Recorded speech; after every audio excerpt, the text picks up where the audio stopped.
Hey, did anybody know it's Christmas tomorrow? Fucked up. Anyway, hello. It's stream time. So, it almost being Christmas obviously means that tonight I'll be playing Sonic the Hedgehog 3. Obviously. You'd have to be a fool to think otherwise. An absolute imbecile. Anyway, here's Sonic 3.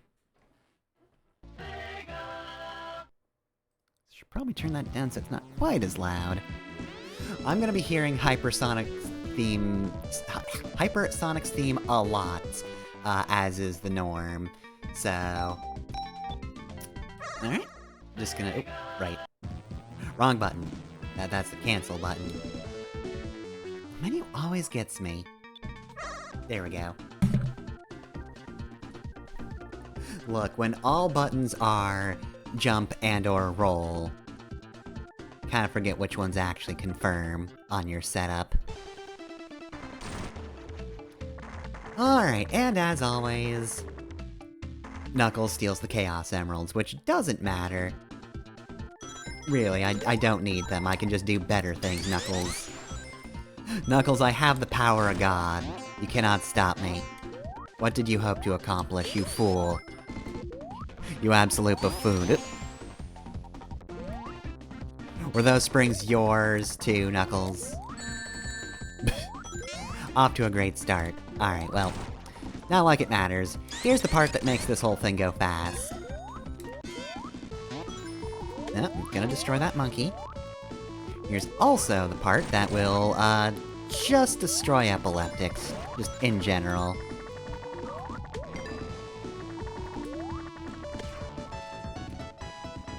Guess that is an important thing to note. This whole thing's just an epilepsy warning. Alright, well then. So yeah, anyway. 2023 though, huh? I mean, look.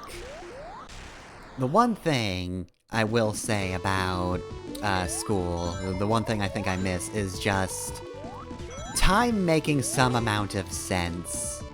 Ever since, you know, I stopped going to school, ever since I was done with that, it's just been time just as kind of a nebulous, weird thing that is ever marching ever for— wow, I cannot aim tonight.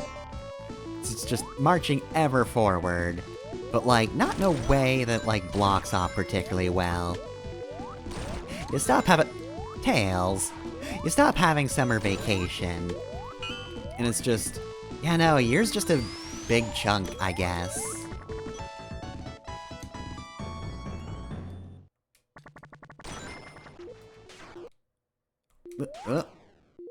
There we go. Got him to pop in. Yeah, no, 2023 just sort of happened for a bit. It's been kind of, quick. And you know, we're not going to discuss, a lot of things that happened, because a lot of things suck and are bad. But Sonic 3's here. So we'll just focus on that.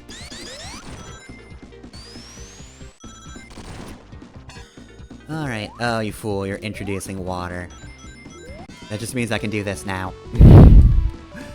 But yeah, no, like, I have, all my playlists and whatnot from the year, to the side. Like I said at the end of last night's stream.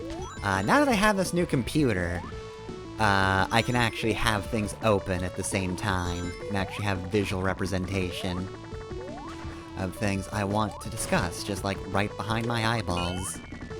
In a place where it's actually helpful to have them, and not just on my phone. It's not particularly helpful.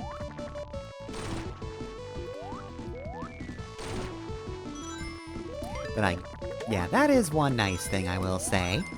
In terms of personal things that happened, having a new computer has been real nice. Honestly, I've been on a laptop for years, and I like being on a desktop again. It's kinda nice just having a big girl computer that can actually do things. Because I don't really commute in a way where I could bring my laptop. I mean, I have a commute to work, but, like, I walk, so I don't really bring my laptop. It would be a little silly. Oh, darn, I was hoping for something else. Oh, well.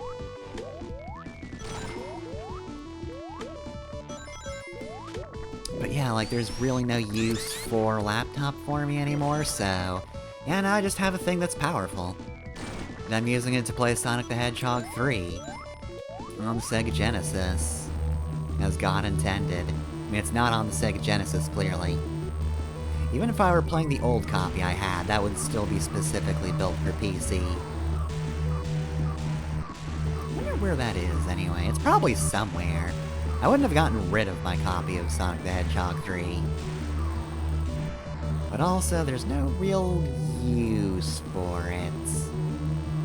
Because I can just do this. Boy, this feels weirdly slow. There we go. Now we're rocketing off. Alright, good sacrifice, Tails. You didn't accomplish anything, but you did die.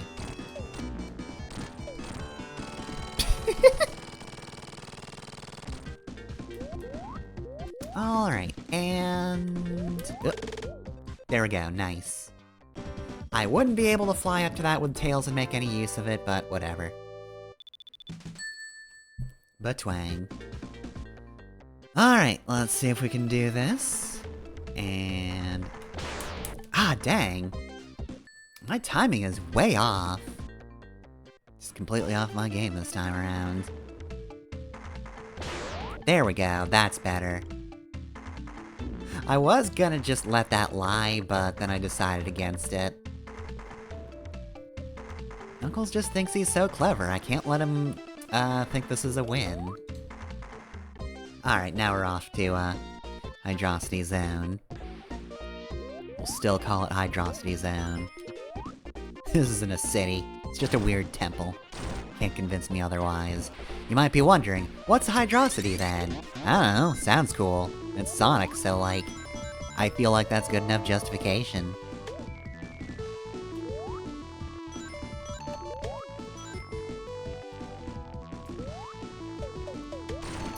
Alright, well, anyway. Got my bubble shield. And once I feel like I can actually look downwards, I can actually, figure out, like, alright, so where do we start? We're doing some reminiscing, cause, of course, it's the last stream, but also I've played Sonic 3 before. I had a whole ass LP of it, too. I just really like this game. One of my favorite games ever.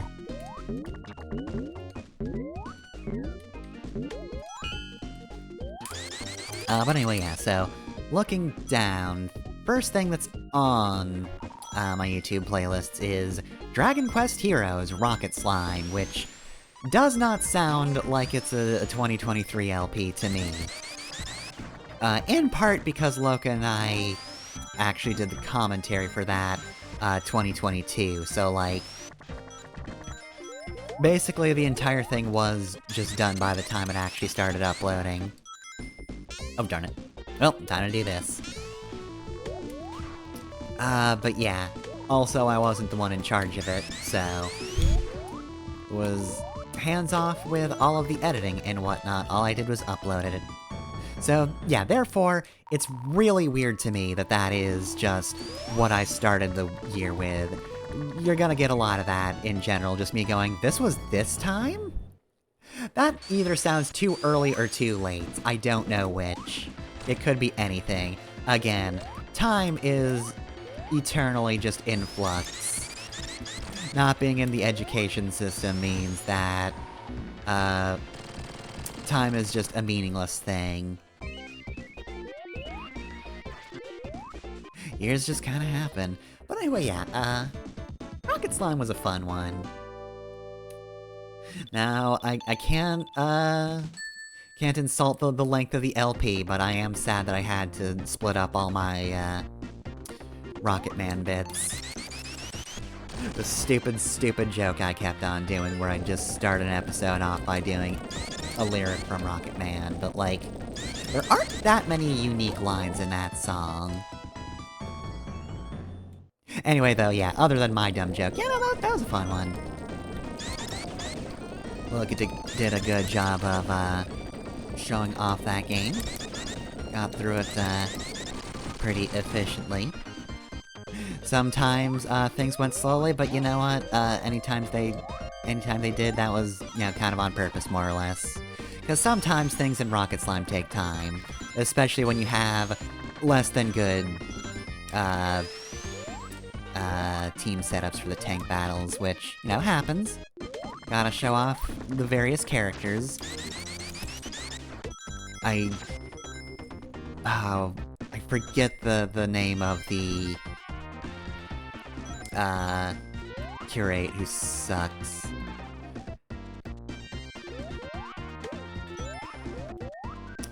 I know it's not, Julio, though, because I made that mistake in the LP. I was like, oh, Julio's so useless, and Loco's like, no he's not, and I was like, oh. I'm sorry, I thought he was a different man.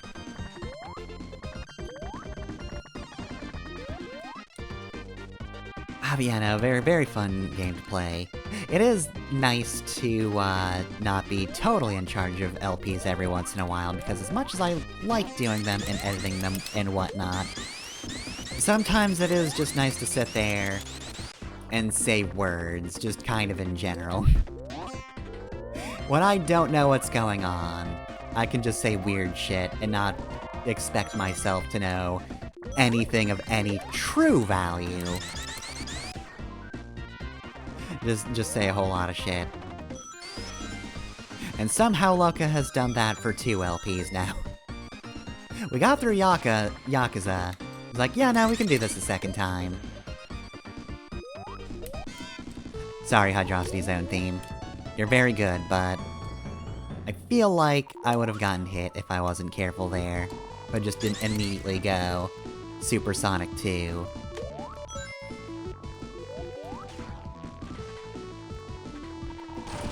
Rocket Slime. Seems like a cool game. I don't know why more people haven't done, the tank battle, kind of thing. Does not appear too often. I mean, the touchscreen gameplay, obviously, I get why that hasn't really come up too much. It's a unique thing and definitely works for that game, but also it is a product of being on the Nintendo DS, so does a lot of things specific to that console, which I have nostalgia for, but I also understand why, you know, it's never really been revived past the DS era. It was a thing that Nintendo wanted to do, and they did it, and people went along with it, but not really great, especially for disabled gamers, so like, I get why touchscreens aren't much of a thing. I mean, obviously there's mobile gaming, but I feel like that's a completely different beast than the DS-style touchscreen stuff. Again, I miss it, but there are some people that just really doesn't work for, and can't really do that sort of thing outside of Nintendo DS, and no one's going to make another DS for the sake of it, right? Nobody's gonna make another console that's just Nintendo DS again. Even though they should. Let's see, after that was Shantae Risky Revenge, which started the previous year, and pretty early on, too. That was actually April 2022, and finished in January the following year, because there was just a period of time where I just was not getting raw footage for that game. I was busy with other things, didn't really get around to recording Shantae whatsoever. So that just sort of went on the back burner for a bit. I'm more organized now, so I have, like, slightly better dedicated times for playing things. So I can actually get recording done, instead of just kind of being haphazard. Because I got a big chunk of that done, like, before I even started that LP, and then midway through I just didn't. It's a bit of a shame. I think part of it is, there's just a bit of Risky's revenge that it was just kind of burnt out on. I like the game overall, but there's just kind of a period that's just... it just sort of goes, and... I think this is one of those times where... if I put my mind to it, probably could have just not done a no-hit run of Shantae. Because getting hit in that game doesn't really affect you all that much. It doesn't really slow down games. Like, one of the reasons I do that is because, you know, there are certain games that I prefer, you know, having good-looking runs for, and I think, especially in earlier games, getting hit is just a huge distraction, and kind of breaks up the flow of things, like a Castlevania. As hard as those are, I do try to go for the, no-hit runs, because getting hit just launches you, and, I don't really like looking at it, but Shantae just sort of, you know, flinches a bit, and then it's done, that's the hit, it's no big deal. I mean, I went through Goemon without necessarily expecting no hits, and you know what? That also went well. Yeah, I think I probably would have had more fun with Shantae, and it probably wouldn't have gotten delayed if I didn't go for no-hit runs. Battle Tower especially was just a thing. Capitalized. Proper noun, a thing. Where I was just getting kind of annoyed by all the tiny hits, and yeah, for the final boss I didn't do that. Got my best run of the first phase, and then second phase was just, I will not die here, that's the best I can do. And you know what? I had a much better time with the final boss for it. It did not take me many sessions to do that. Unlike the little shmup section before the final area. That one did actually take me a few play sessions. By that point I was far enough ahead that, like, it wasn't a big deal to fail that a bunch of times. And have to do multiple sessions, but still. Still kind of a pain. But yeah, I wish it hadn't taken me so long, but still decent game. Just got broken up real awkwardly. That's on me. Alright, so first listed stream on here is Valkyrie Profile, which is another one that started the previous year. June of the previous year, actually. Part of the reason it went on for so long is because it did get interrupted by Haunted PS1 demo disc, which... By the way, I am disappointed that, like, I just started doing that, and now it doesn't seem like... Well, this year at least, they didn't do a Haunted PS1 demo disc. They did do a presentation, which was cool. It was a good presentation. And some of the things in the presentation did have demos. But, yeah, no, like, overall... demo collection. It's a bit of a shame. I do hope they change that. I enjoyed being able to, show off some horror games there. I don't play that many in general, so... It's a nice experience, especially because, like... In general... They're not all just, like, blood, guts... jump scare, whatever. It's just a lot of horror themes, so... Just figured I'd quickly mention that, because I'll probably forget later, but yeah, I'm sad there was no Haunted PS1 demo disc. Anyway, though, yeah. Valkyrie Profile.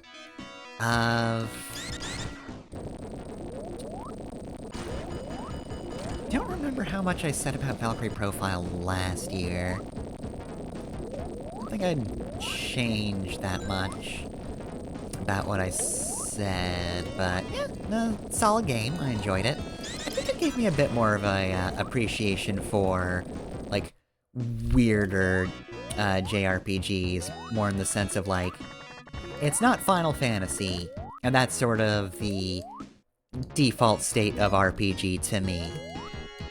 Valkyrie profile just looks a lot different than things I'm used to. And in the past, I've kind of clashed with that sort of thing. In fact, one of the RPGs I've been thinking about recently, maybe trying to get into a little bit, is Star Ocean, which is also same devs. Yeah, more or less, anyway. But yeah, like, a lot of the damn it. A lot of the reason I ever got into Star Ocean is just because I have expectations of what I want from, like, a sci-fi RPG, and Star Ocean 1 did not deliver, so I always kind of bounced off of it.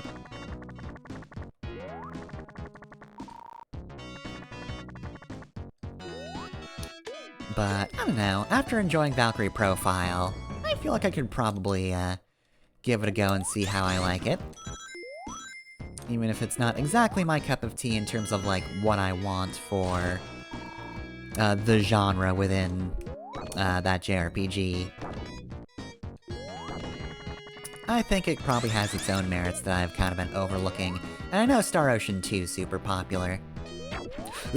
Damn it. Heck. Alright, well, gotta put off Hypersonic then. But yeah, like, I think that's one of the nice things about Valkyrie Profile. At some point I'm still kind of itching to do, like, some kind of like, LP of it or something. Just a way an excuse to play hard mode, basically.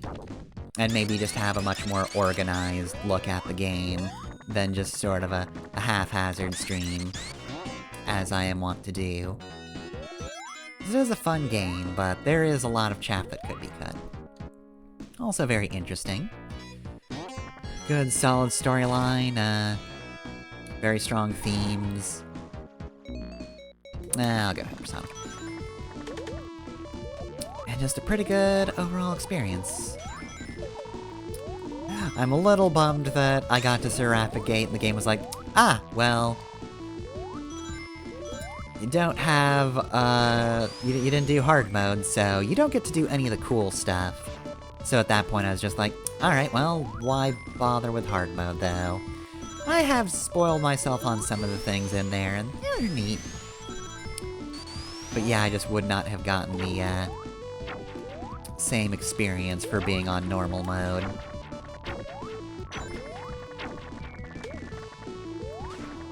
Alright, let's see what's after that. Mega Man X Redux. Alright, well, I guess... should I do all of the Mega Man X things in one block? Because they're all sort of the same series of LPs. Yeah, sure, I will. So Mega Man X this year... I guess I've been going at the, just Mega Man playthroughs for a while now. Just my... own iteration of all the Mega Man, which isn't actually all the Mega Man, so...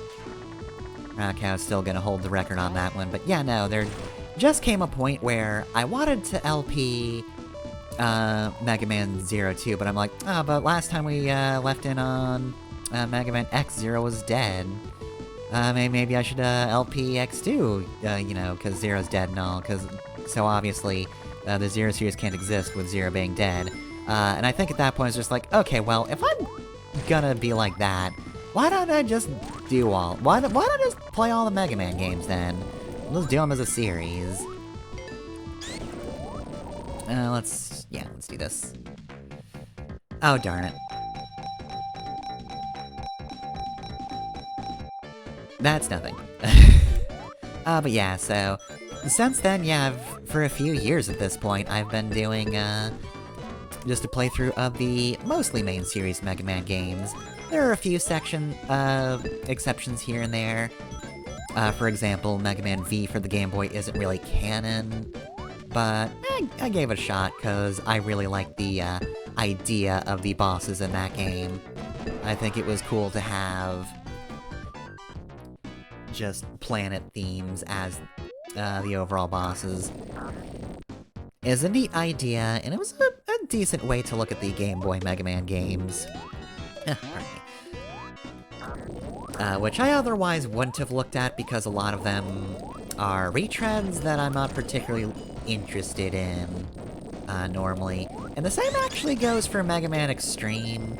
There are unique aspects to the Extreme games, but they don't really have any hook, in the same way Mega Man V did. I don't know, I just thought the spacefaring adventure was a cool idea. And Extreme doesn't do anything quite like that. Oh, the background's going wild.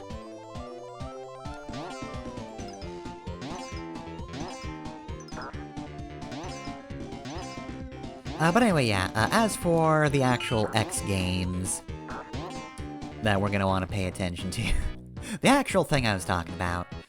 So, yeah. I believe I officially started, let's see, yeah.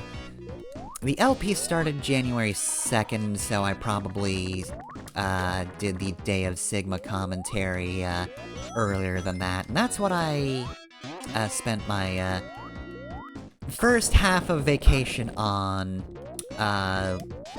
last year, was recording and editing the Day of Sigma commentary. That was fun to do. I think I want to get here. Oh, darn it. Gotta be able to be damaged by something, right? There we go. So yeah, fond memories of that, but that would have meant that 2022 is when Day of Sigma happened, and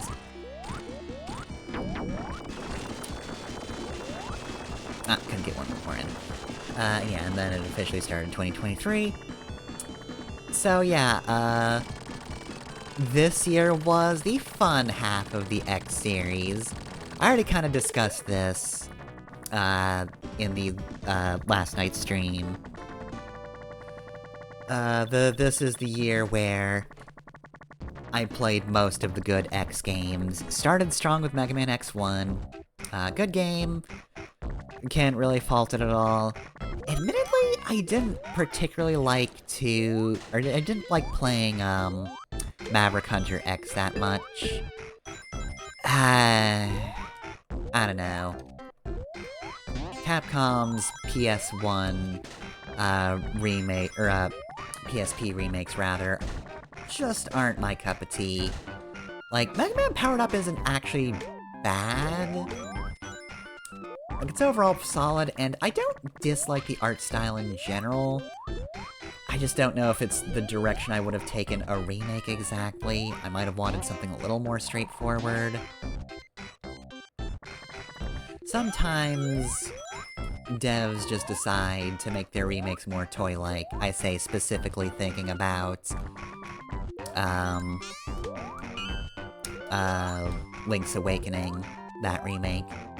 Not necessarily a bad art style by any means, but I just assume something more straightforward if they're doing remakes, I guess. It is kind of a risk you take if you're doing that sort of graphical style of not just making a 16-bit version of an 8-bit thing or whatever. But yeah, Powered Up I don't think looks bad, but again, just not the direction I necessarily would have taken, as if I would have any sort of control, as if I have any sort of taste in how they would have remade it. But yeah, no, like, I don't know. To be fair, I didn't much care for the Genesis remake either. Again, the sprite works fine. I guess I just kind of like the 8-bit style to a certain extent for Mega Man 1.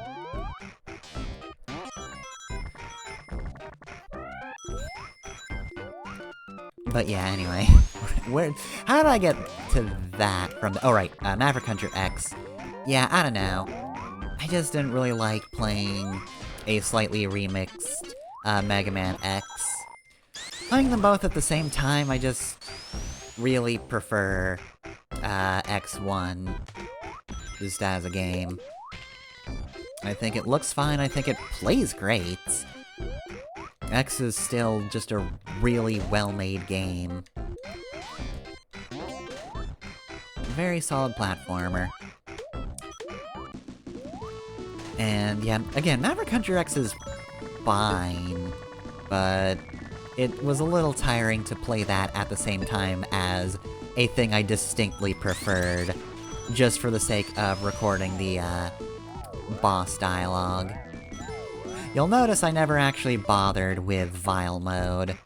I could've, but yeah, I just didn't care. I don't like Vile enough as a character to want to play as him.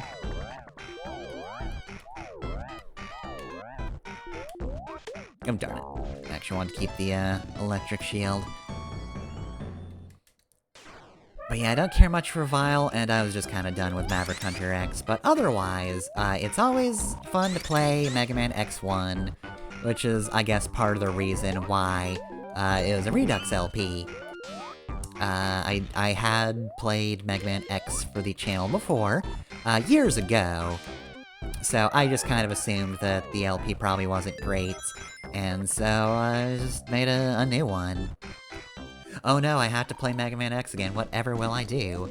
But yeah, once I was done with that, I finally got to play X2, which... I still like X2, but, you know, LPing it, it's kinda easy to tell it's a bit of a flawed game. Mentioned it in the credits of, either or both of those LPs, but X2 and X3 feel like they just have the opposite flaws. Like, X2 is just a bit too short, which I'm fine with. I think in the grand scheme of things, I'd prefer a game not overstaying its welcome. Because while there's more to there's more that could have been there, and you want more, and it is unsatisfying. It's not a leave them wanting more sort of situation where it's kind of a good thing, that you don't necessarily just get the thing forever. Definitely feels like there could have been more there, but it's better to have that than just a game becoming a slog you don't want to play anymore. That's never a good feeling. So, X2 was good for that. Didn't overstay its welcome. And I had a good time with it, even if it has some problems. Not much else to say, though, other than that. I mean, that's part of the reminiscing, is I just have to remember the fact that there isn't much to X2, not much to discuss. It's just a case of, I can say, I like the game, and that's kinda just it.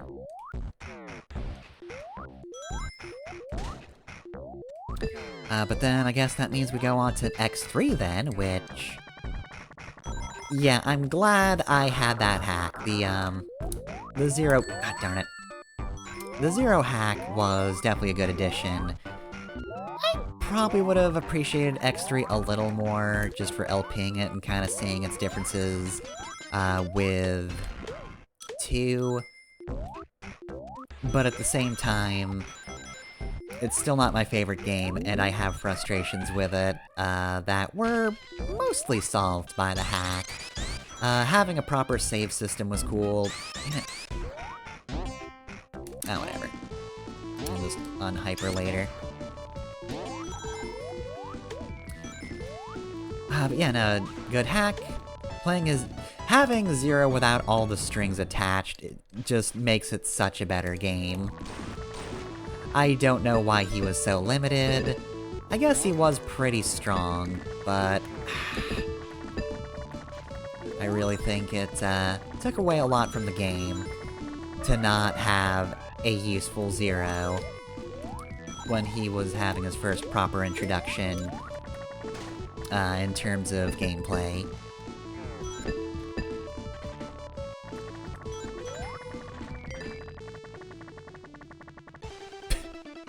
I'm gonna show my elbow to you, Knuckles. Alright, and push the air.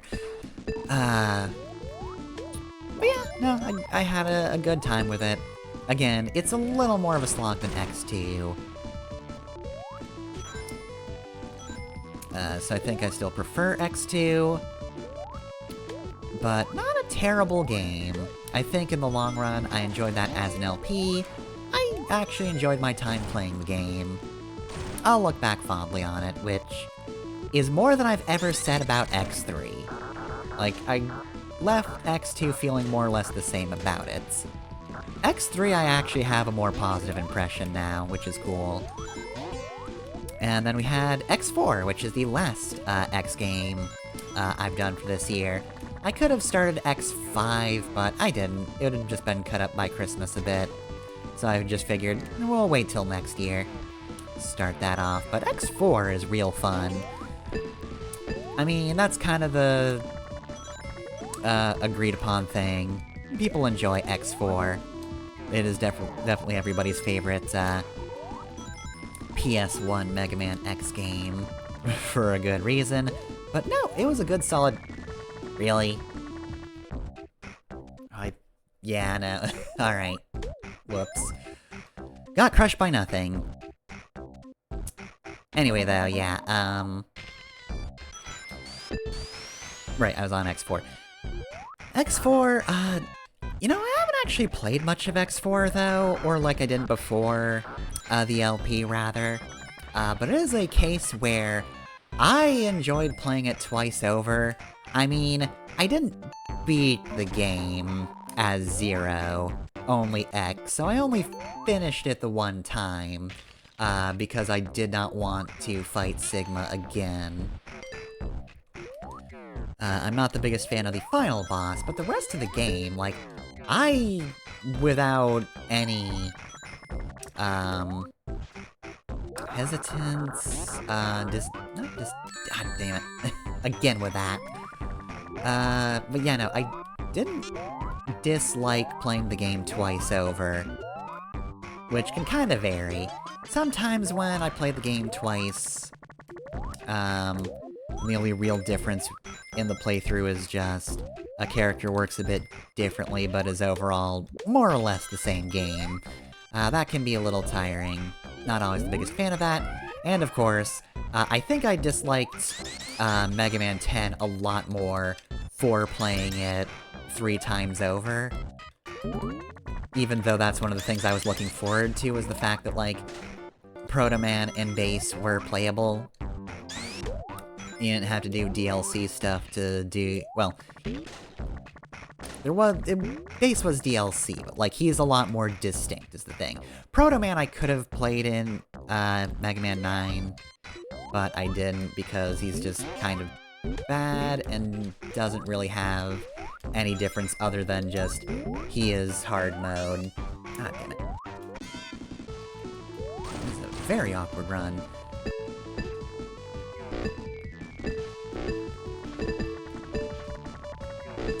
But yeah, no, I would have enjoyed, playing Mega Man 10 3 times if I actually enjoyed the game, is the thing. But the problem is, I didn't enjoy playing it once. I never really left a session going, oh man, I really love this game now. It was kind of just always, I'm playing more Mega Man 10 now. Ah, damn it. I'll still save state here anyway. Still, I was hoping to checkpoint, so I wouldn't be wasting hyper here.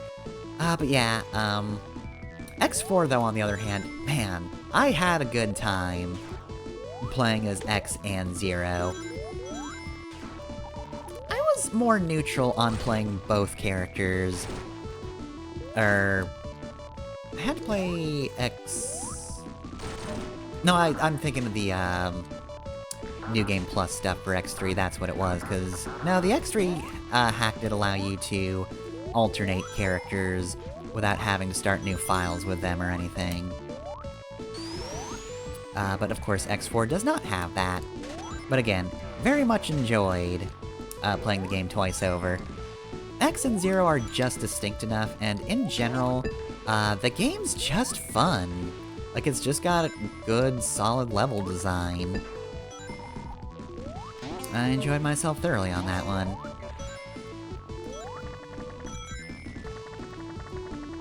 Of course, X4 is probably also the most flawed but potentially good story in the X series. Like, I think there's more meat to those bones than most of the other X games. I have enjoyed thinking about it a surprising amount, considering even though it is one of the games, it kinda mucks things up, doesn't do as well as it could've. It's still kinda just an enjoyable, one to think about. Which I guess goes to show, despite the story being mishandled, still good enough that it doesn't shut my brain off, which... You know what? Better than a lot of things, I guess. Sometimes there's just bits of media where, like... I just don't think about it. It goes in one ear out the other.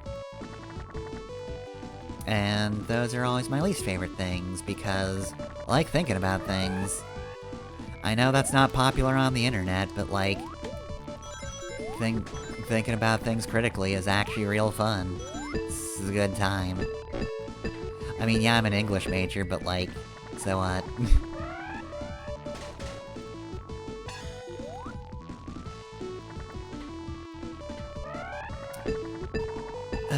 But yeah, then, I guess that's the end of the X series, for this year, but we'll be back with X5.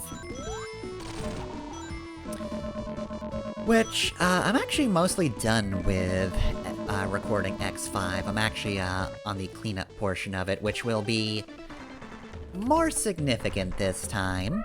Unlike X4, where I basically had everything from the first run, which was kinda nice. X5 is a little more bloated. Admittedly, though, there is a lot more stuff that's kinda cool in X5 than I necessarily remember there being. Which I'm happy about. I kinda start on a note of like, yeah, this story's kinda just nothing in comparison, though it does have some cool elements. But I'm a little more on board. But it's yet another case of, boy, I really wish they did more with this. So, kind of a repeat of X4 in that regard. And then, of course, after that is X6, which is just gonna be... just a real low. X6 and X7 are going to be... interesting, but not necessarily fun. Oh boy, cannot wait for Flame Highnard. That is going to drive me mad. But in a way I enjoy. That also will probably not be a no-hit run if I'm being honest. I don't think anyone could blame me for it. I'm thinking a lot more nowadays about, you know, kind of dropping that. Like, I want to do runs well. I don't want to submit bad gameplay because, obviously, that's some people's cup of tea.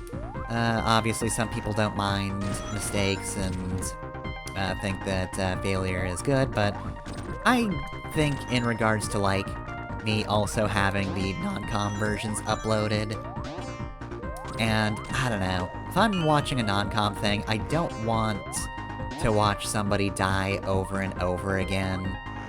That just gets kinda tedious. I also don't really like it when people open the map all the time, but also that's a thing I absolutely need to do. Like, I would not want to watch that in a non-com playthrough, but my sense of direction is not amazing. So... I am subject to having to do that myself. I have no disdain for the people who do that, because I'm there too. It's just, you know, kind of a pet peeve.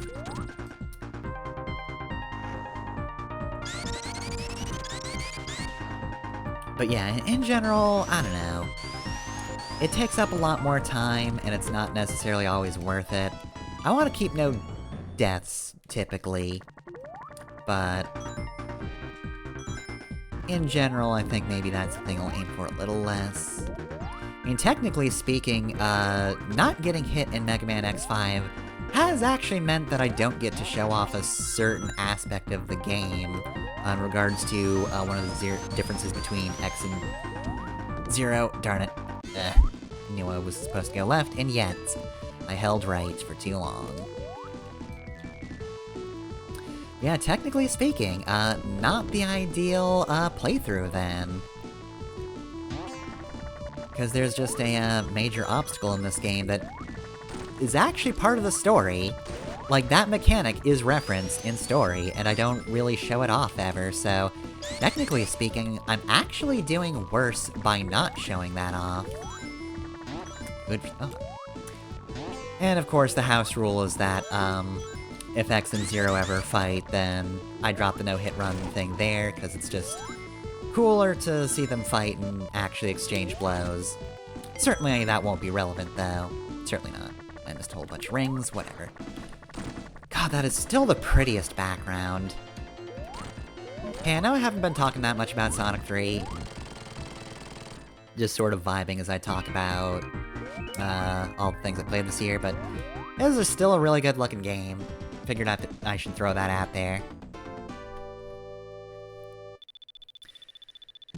But anyway, yeah, that's it for the Mega Man X games. Wild that they've just sort of been here throughout the year. It's just X 1 through 4. That's just been 2023. It's just been the year of pretty solid games.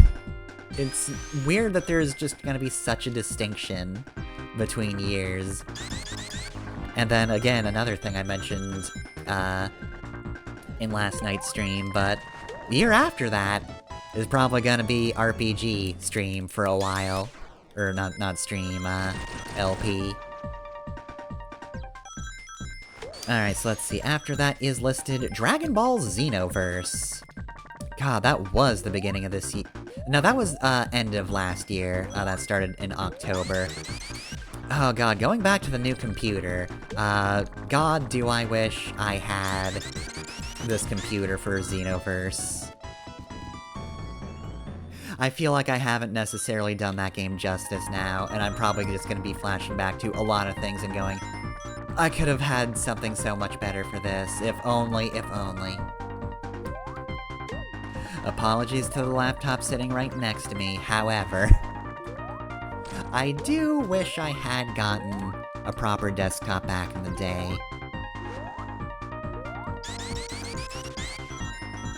Just get the big girl computer earlier. Oh, darn it. Well, nothing I can't fix. Going back to Sonic 3 for a moment, this platforming bit right here is the source of one of my favorite edits I've ever done in a video. Like, I managed to get a really smooth cut of me going up and down that loop to actually get up to this area, because I also missed the first time in that run. But yeah, no, I got a really solid transition. Yep. Tails? Tails got stuck in the snow. That's not the best glitch I've ever gotten, but you know what? It's better than I've gotten in the previous years, so whatever. Where was I? Anyway, though, yeah, Xenoverse ran okay for what it's worth. It ran well enough to play, and for me to enjoy it, but it could have looked better. Which is a shame, because I really enjoyed Xenoverse.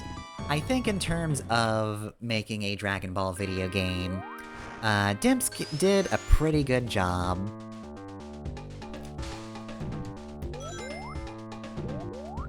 Honestly, like, it controls pretty solidly. No complaints. It's not overcomplicated. I feel like some of the things later on get overstated, of course, but that's gonna happen when they try to balance things. Kinda figures that they're just gonna make things that kinda take forever to wail on. But I think that's a problem that most Dragon Ball Z games have.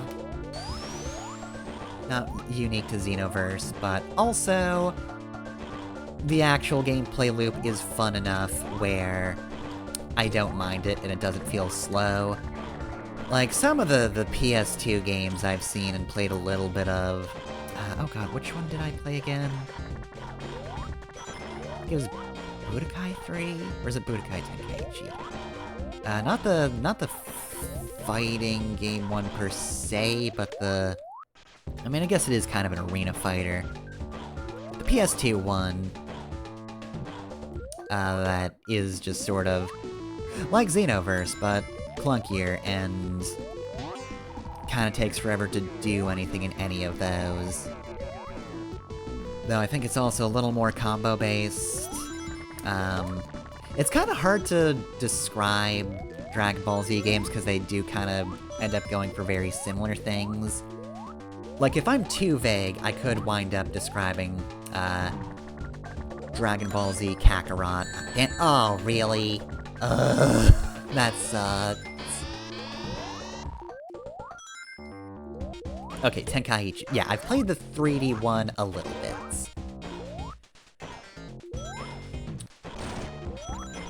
And yeah, I did not enjoy my time with that, but yeah, a lot of them are just like, here's the story of Dragon Ball Z, but you only do the major fights.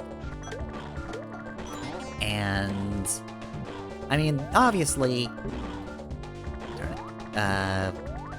Xenoverse is a little bit of that, right? But the main difference is, you get to play as your OC, and do just, like, dream versions of the fight, right? Like, what if this happened in that fight, and it was really cool, and Goku was my friend? And you know what?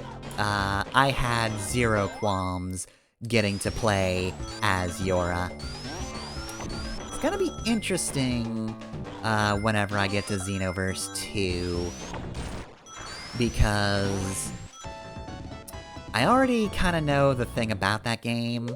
You can import your character from Xenoverse 1, but you still make your own new character, for that one.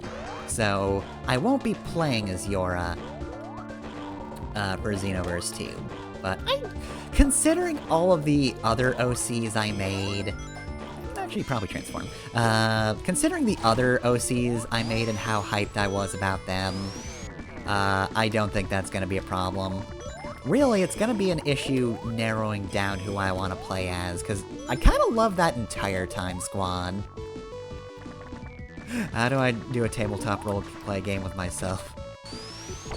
It's not that I don't appreciate my friends and what they brought to the table when we played Dragon Ball Gaiden. However, I did really like Steel and Tiramisu and the other ones I made.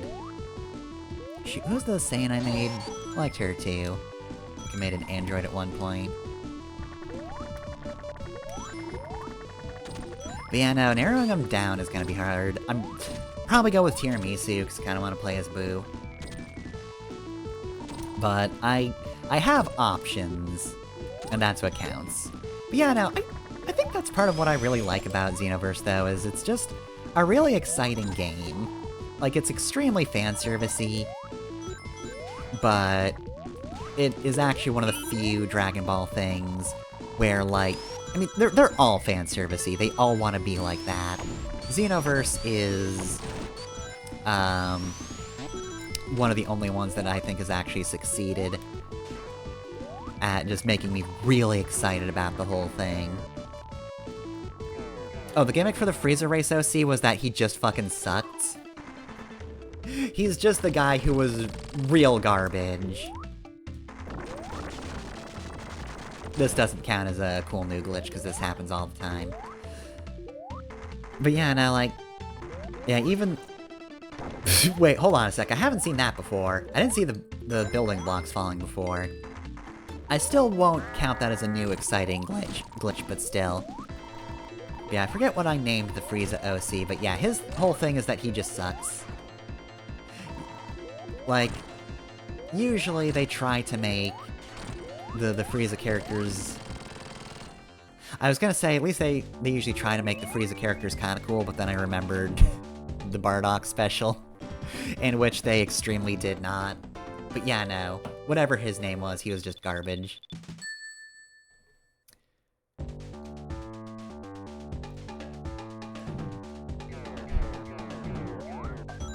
But yeah, yeah, I think that's just my main takeaway. I'm just really excited about Xenoverse. For as simplistic as it is, and while it does do a lot of the same things that other Dragon Ball Z games do, I think it actually pulls them off. So yeah, at some point I will play Xenoverse 2. Especially because Xenoverse 2 has a fuck ton of DLC. I think at this point, you wait for Xenoverse 2 to go on sale more for the DLC than for the base game, which is, like, I think comparably cheap at this point. But, you know, there is Android 21 DLC. So, like, I have to have that, right? My wife is there. I think that's it for Xenoverse. I guess...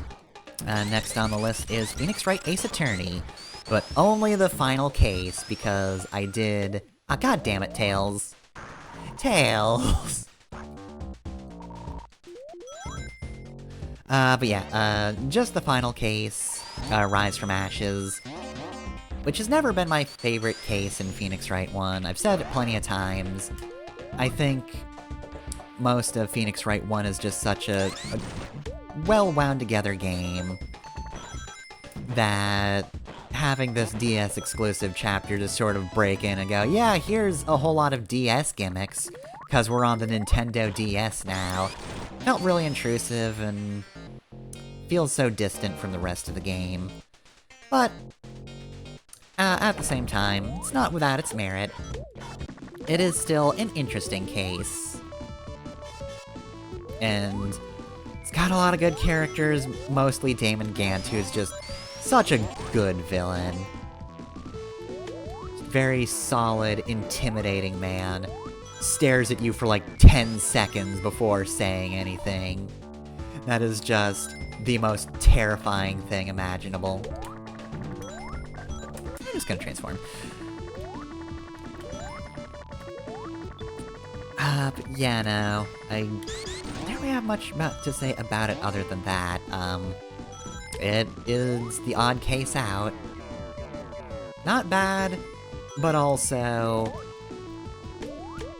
I just think Phoenix Wright 1 is kinda better in itself in the original. Just having the whole thing revolving around Phoenix's past and Edgeworth's past, and the DL6 incidents. Not to say they don't manage to work some of that in, for Rise from Ashes, but it feels a little more heavy-handed and clunky.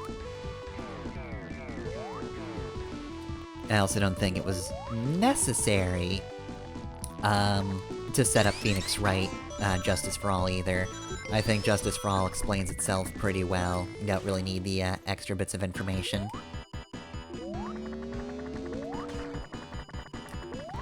Alright, let's see. After that is Mega Man X2, so...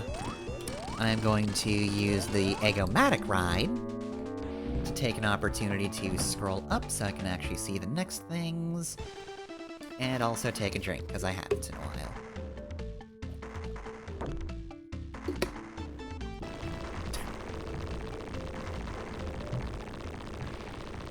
And then Knuckles died forever. Alright, so next up, wow, that started January 3rd, huh? I told you I'd be doing a lot of this, but, Ys Origin. Okay, so yeah, it had been years since I'd watched an LP of Ys Origin, and the game hadn't really struck me that much at the time, but man, playing through it for myself was just real fun. I enjoyed that thoroughly. Surprisingly good story, like, initially I thought the story would be kind of forgettable considering I, well, didn't remember it. And it certainly starts kind of ordinary, but I think it's pretty endearing overall. I really like the characters by the end. Even Hugo, kind of, though he's my least favorite. Oh, didn't need Hypersonic for this one. If Big Hands were here, I would need it, but it's not. I have not patched this game to include that boss here, because quite frankly, I do not want to fight it. It is one of my least favorite Sonic bosses, so I don't want to fight him. But yeah, no, Ys Origin, also really fun game to play, too.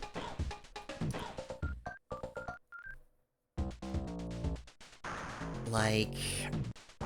I know some of the Ys games are like bumper cars mechanics, and it's kind of similar here.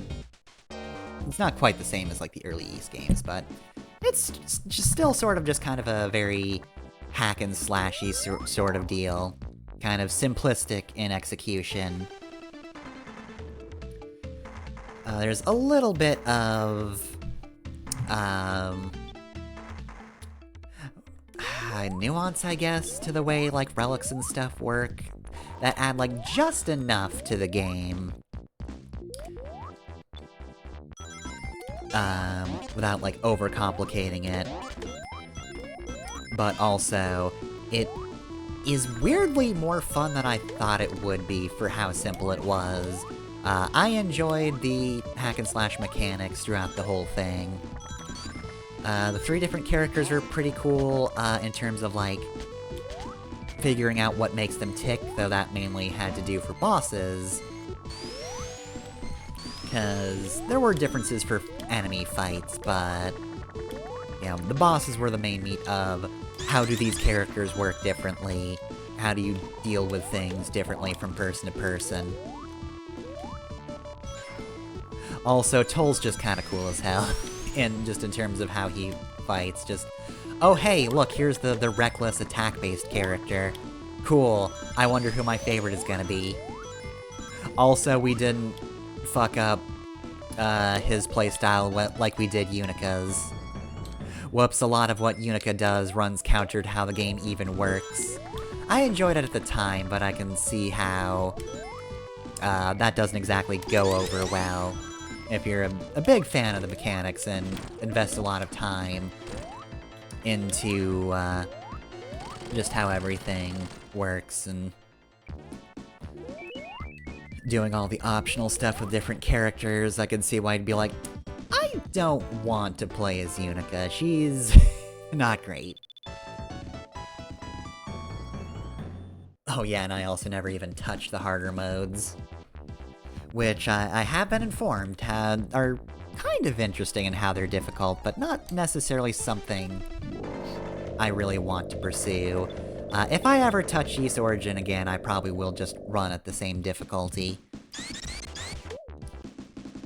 I don't think I'll mind playing the game again at that pace. But yeah, no. Good game. Definitely interested in seeing more Ys as well. Seems like it is a bit of a mixed bag overall, but I'm on board with that one. Much like with Tri-Ace stuff. I don't mind. I'll take a look at what they have to offer. That seems pretty rad. Alright, next off, Style Savvy, Fashion Forward. I'm glad that if I was going to play any style-savvy game, it was that one. I knew from the moment it was the only one that had plot on its Wikipedia article that I was going to just enjoy that one for the weird stuff that happens in it. Like, there is quote-unquote story in the other ones. I played a bit of, I think it was Styling Star, the game that came after Fashion Forward, you know, just so I could play a bit of fashion game for myself. But yeah, no, it's such a weird, goofy world. It's very endearing how everybody is just a weirdo. I don't think I really looked at everybody's, like, bio pages nearly enough. I probably should have done more of that to just see the weird quirks people had. It's definitely a game that gets a little bit samey, of course. So it wasn't really anything that could have lasted long-term. I am interested in doing Fashion World or like playing that myself. The latest game from those devs. But that's probably gonna be an on-my-own-time thing. Or just I want to show off a few things in here sort of thing, not a full-on, I will play this until I see credits deal. But yeah, you know, it had more legs than— ah, damn it, I knew that was a mistake when I started doing it. But yeah, I'm surprised at the legs that game had. Because it is just a game where people tell you what they want to wear, and then you give it to them. It is a game made for children, first and foremost.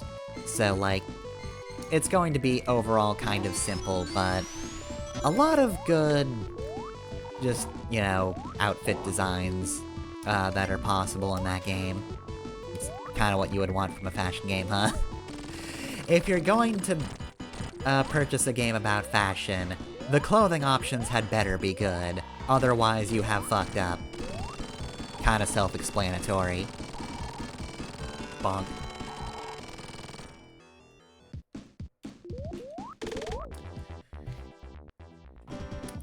But yeah, I enjoyed my time, with Dahlia and her mysterious past that you should really not ask about ever. Seriously, don't do it. Just don't. It was a good time doing fashion stuff. Not fashion crimes, for the most part. Maybe sometimes fashion crimes. But mostly I just have a very good sense of style, so, very few crimes were had, unless they were specifically requested by my foolish customers who don't know what they want. I'm still a little bit bitter about that one outfit I kinda glommed onto at the end that nobody wanted. It was in nobody's style for that last bit, except maybe one of the first people who came to me would have taken it, but, And I mean, I could have had Dahlia wear it, but, like, why would I not go for goth style at the end? That was her thing. I went in going like, yeah, Dahlia is definitely a goth. No doubt about it. Alright, let's see, next on the list. Stream number 27, Disaster Report. Oh man. Okay, so, definitely one I wish I had the newer computer for, just so things went a little more smoothly. But also, there is a certain amount of jankiness to that game that would have existed no matter what the quality of the computer was. Be it laptop, be it this one. Disaster Report is just a weird, janky game. But I adore it. I'm glad I got the opportunity to actually play it for myself now. No longer am I the fake Disaster Report fan, who's only watched just walkthroughs of it. That and, Raw Danger, the sequel, that they did not call Disaster Report 2 for some reason. Raw Danger is absolutely going to be a future stream, because, like, Disaster Report's just too good. It's just, like, it's actually a very fun concept for a game in a vacuum. I believe I've said this plenty of times when actually playing Disaster Report, but it's rare that you get, or at least it was back in the day, rare that you got survival games without the horror. Usually, you see the word survival, it's just like, okay, yeah, this is gonna be tank controls, this is gonna be limited ammunition, that sort of deal. We're gonna try to be Resident Evil, we're gonna try to be, we're gonna try to be Silent Hill. Nowadays, I feel like that's less true. I mean, there are debatably terrifying things in Minecraft, especially for its fan base. I mean, once again, game with, children in mind, in terms of its user base, so like, creepers, terrifying. They're just weird men who explode your house. That's the worst. Nobody likes that.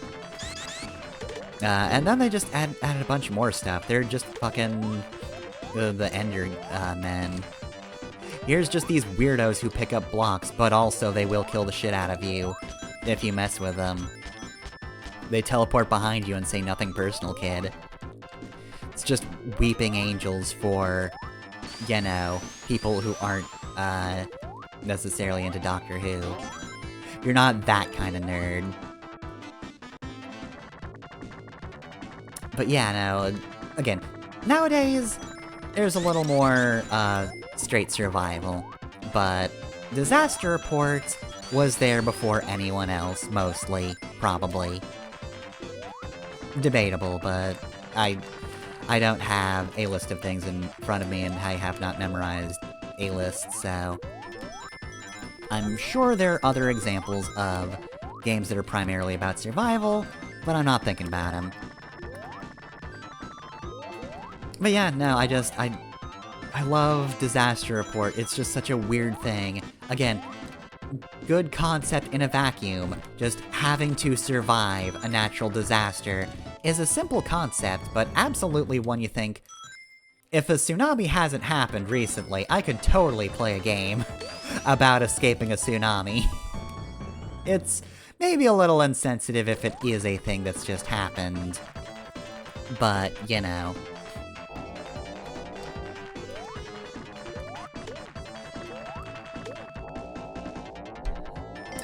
That is neither here nor there, but yeah, in terms of actual execution, though, Disaster Report is just so weird and janky, but that just makes it all the more charming. I'm very fond of the first two games, have not seen anything about 3, I've seen a little about 4, and honestly, a lot of the complaints about 4 do actually make me interested in playing 4, because it sounds like, if I like Disaster Report for being weird, Disaster Report 4 is absolutely a thing I should be interested in. It sounds like it is just as janky, which is going to fly with fewer people, right? It's much the same way that Shenmue 3 released to just cricket chirps, right? Like, people loved Shenmue 1 and 2 back in the day because they were novelties, and Shenmue 3 is very much like the first two games, but nowadays, the things Shenmue has done have been done better. And so, unless you're really here for Ryo just wandering around a town, kinda just acting nonplussed at everything, he is the most white bread martial arts protagonist ever conceived. You're probably not going to dig Shenmue 3 too much. That's my feelings on Disaster Report 4. I don't hold it against anybody if they dislike Disaster Report 4. I know why you wouldn't. I understand it completely. But that is absolutely why I'm looking forward to playing it one day. I want that. I want that in my life.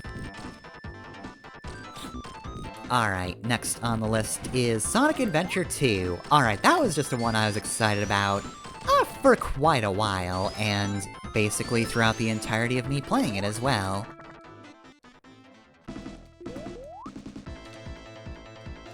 Okay, good, I didn't mistime that. But yeah, like, Sonic Adventure 2 was actually an LP I had been recording footage for a while, on and off.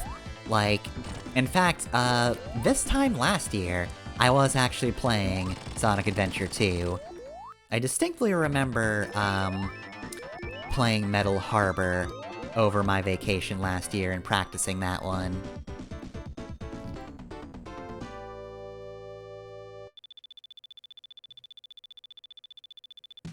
But yeah, Sonic Adventure 2. I prefer Adventure 1, but that doesn't mean I didn't enjoy Adventure 2. It's another case where I think I overall like it slightly more, but I also don't think my actual opinion has changed that much on it. I think all of the things I would have had to complain about it before sitting down and doing an LP on it are pretty much the same. I don't think that the, Gunner stages are quite as good as Gamma's. I prefer Gamma. I think I like his mobility more. Though, the Treasure Hunter stages were just real bad. That's just a case of, yeah, no, a full LP reinforced my, opinion that, yeah, the Treasure Hunter stages in Adventure 2 are just hot garbage.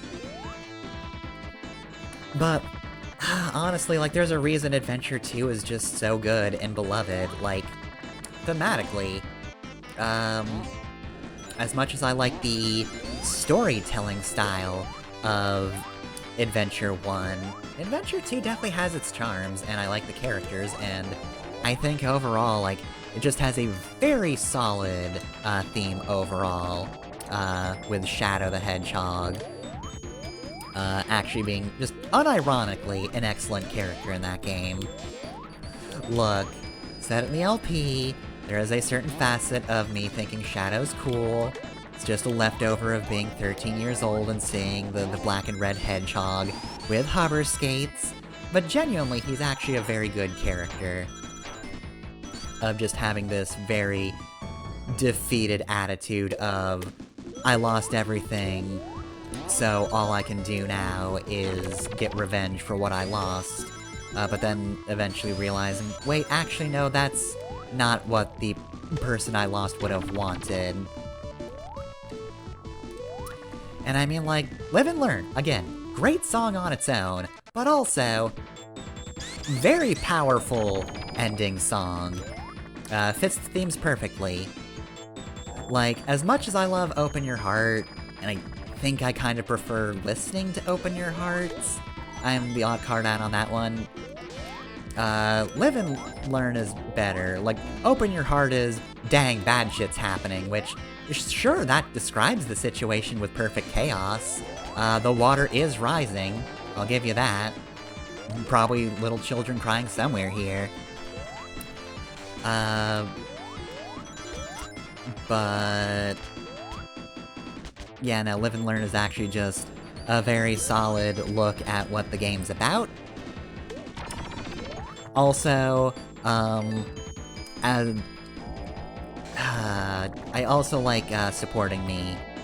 I know something about the final boss is kind of weird to me, like, I don't see BioLizard as a Phase 1 boss, and I genuinely can't tell you why that's the thought in my head of, like, this is extremely detached from, Final Hazard. I did not commit when I should've. Yeah, screw it. I have enough time. I don't know why that's the thought in my head. Maybe it's because BioLizard just took me so long to defeat, and was very annoying, and I even had to redo that fight because I accidentally didn't start the footage, or recording that footage, I don't know. It's weird.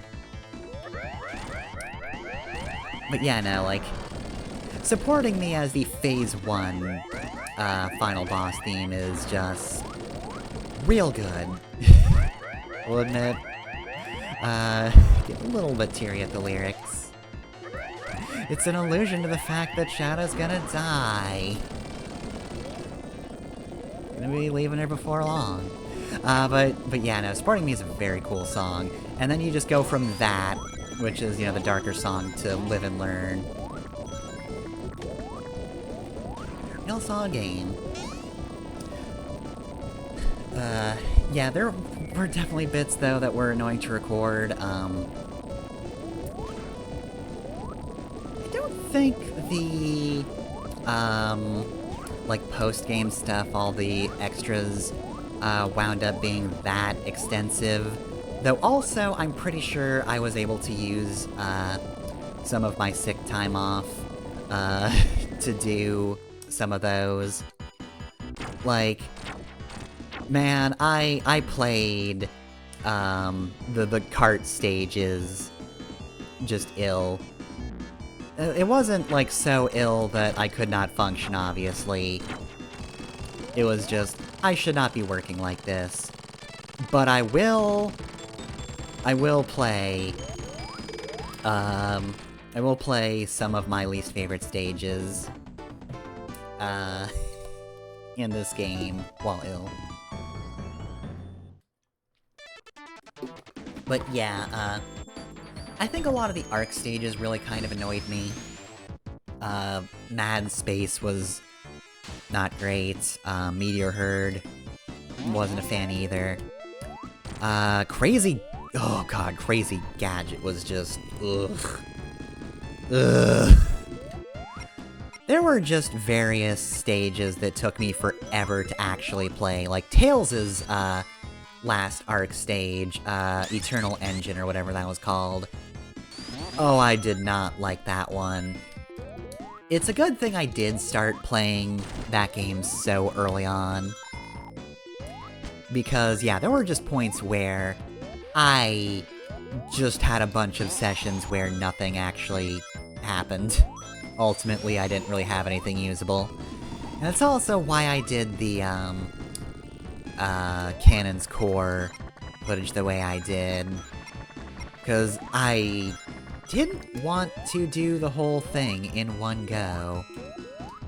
Going back to the I might do slightly less no-hit runs in the future thing.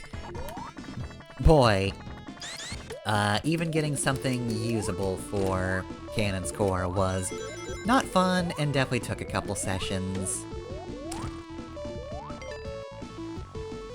So yeah, it certainly had its hang-ups, and I think that's gonna be the main difference between this and Adventure 1. A lot of the reason why did I think I was invincible still? A lot of the reason I pushed through the way I did for Adventure 1 was because, you know, I really love Adventure 1, and so I just kind of kept doing the same thing for Adventure 2, you know? Still gonna do really good runs. I mean, in general, I think I'm kinda gonna have that, inclination for Sonic games. A, because I like them, but also because Sonic is definitely one of those games where if you get hit, it just looks real sloppy. In that, literally, rings just go spilling everywhere. It's a huge mess. So, I'm gonna have that inclination. Let's see if it survives Sonic Heroes, though. It's gonna be a little bit before I get to Sonic Heroes.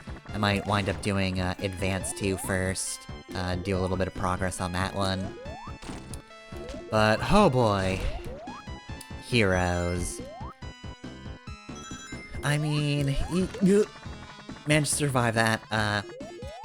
Even the long stages in Adventure 2 are not as long stages in Heroes. Good God. Oh, right, God, I did say that if I was ever going to do more Chow, it would be a stream thing. I haven't really been thinking about doing Chow Garden this year, but I might throw that in at some point. As a, Thursday— actually, that's not a bad idea for a Thursday stream. Just a very casual, I raise some Chow for a bit.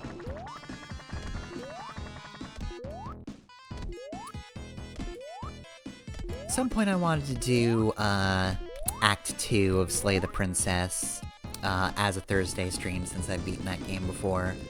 So, whatever I do after Phoenix Wright Justice for All is a little up in the air at the moment. I've got other plans, including something that's probably going to take up just like the entire year. There's an RPG that I want to play. Oh god, I actually want the Electric Shield. And it's gonna be a long one, so unless Hades 2 comes out, which actually it might be 2024. I'm gonna have to think about things.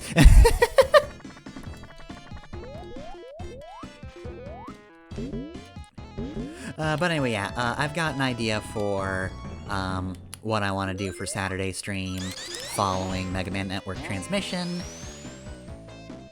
And I don't know what I want to follow up Code Vein with. Part of me just wants to get right to Xenoverse 2, but at the same time, there is always Street Fighter 6. I do kinda want to make a cool muscle lady.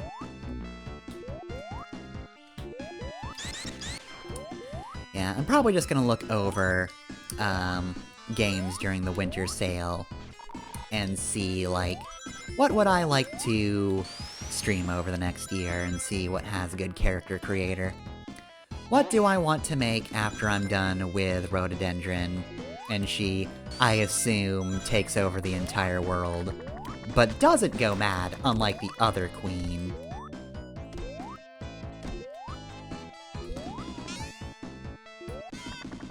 I did not know where to commit there. That was that fuck up. I was just like, left or right, and I couldn't decide.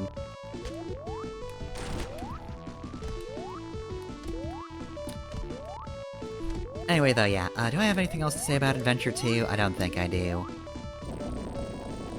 Alright, let's wait for this guy. I could do Pokemon Crystal Clear. I have ideas for Heart Gold at some point is the thing. I don't know when I'll be able to enact them, but there are things that I figured out that I want to use for, come on, a Heart Gold LP.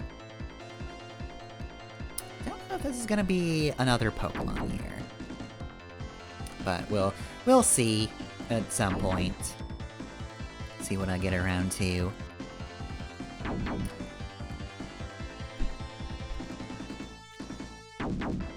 I really wish I could just stick around in the quicksand, but I can't.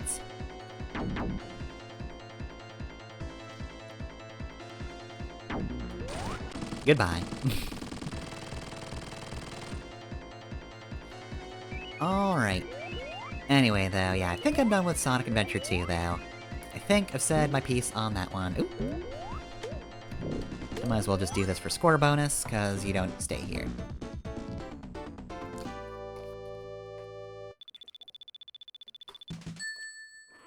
Alright. Okay, so how much will I need to focus on this stage? Probably a decent bit. Oh, which is good, because now we're on Fire Emblem Echoes, Shadows of Valentia. Which, of course, was a long-running LP that only finished this September. It started January of the previous year. Yeah, so, okay. I enjoy Fire Emblem, Echoes. I enjoy the LP overall. But, you know, there's just a certain feeling you get, when you have a project that goes on for that long. When it's kinda just an RPG that lasts a bit. It was fun overall. But yeah, after a year plus of going, at least every once in a while, oh hey, time for more Fire Emblem, well, it gets a little bit tiring. I think it doesn't help that Shadows of Valentia is not exactly the best in terms of, like, having different things to do chapter to chapter because of the way it works out. It's absolutely a fun game to play casually, and there are aspects I like talking about. And, like, the improvements that they did are good. But I'm glad that's the only Fire Emblem game that plays, damn it, the way it does. Also, yeah, it doesn't help that Echoes does have an optional dungeon, which is just, whew, like, that is definitely made the same damn mistake. That is definitely the last thing I thought of in the Echoes LP was doing Thabe's Labyrinth. Thabe's Labyrinth is long, it's not particularly fun, and there is story to it, but it's spread out over just having to fight increasingly more difficult fights. And I'm really glad I was able to, legitimately, get the DLC.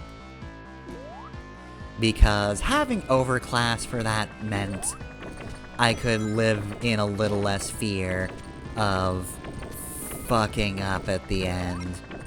Like, genuinely, if I hadn't beaten the final boss of that dungeon, if I hadn't even gotten to it, I don't think I would have shown the LP. Like, that was, oh god, what was it, 4 hours? It's a many hours long endeavor, and Citra's save states don't work, so I couldn't have cheated even if I wanted to, and believe me, I did want to. I didn't want to have a 4-hour recording session. that sucks. Also, speaking of sucks, I don't want to deal with that guy, which is why I didn't.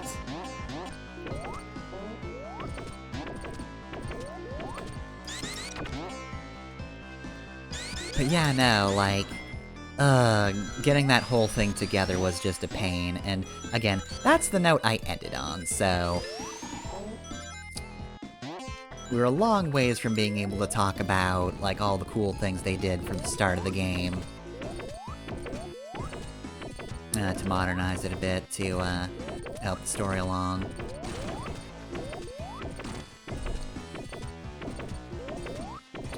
But, yeah. Overall, I enjoyed, Fire Emblem Echoes, but I'm also not at all, sad about being done with Fire Emblem Echoes. I think that's the best way to put it.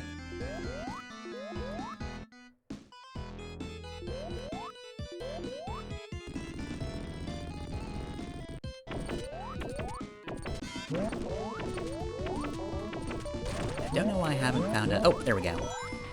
Didn't find a thing in quite a while, but now I did. Alright, anyway, next off, oh boy, get in the car, loser. Specifically the DLC. Almost got crushed there. The second DLC had, yep, very solid.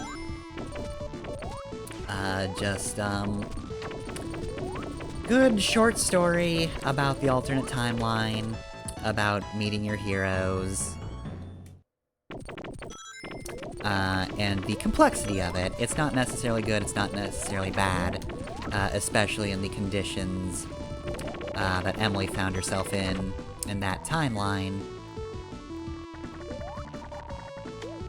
Also, I'm still quite happy that I managed to guess, the twist with the Sams, but also, I guess it's just transcends. It's transcendence. That's nothing, I'm sorry. But yeah, no, the ending, was very powerful. Definitely a risky one to do, but I think the game pulled it off. I think it gave enough respect to the situation, to end the way it did. But again, it is very much, an ending that hits you hard. And also, I should mention, the final boss theme made for that one. I'll Never Falter. Which, I would have been fine if they just did Machine Devil and Blood, Sorrow, and Bile again. Like, those were already really good final boss themes that I think about all the time already. And now I have a third. I just have, I'll Never Falter as well. I can pick that up, soon.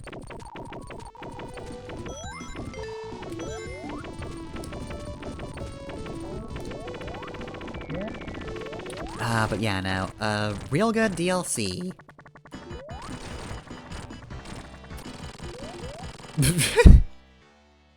What happened with the boss theme there?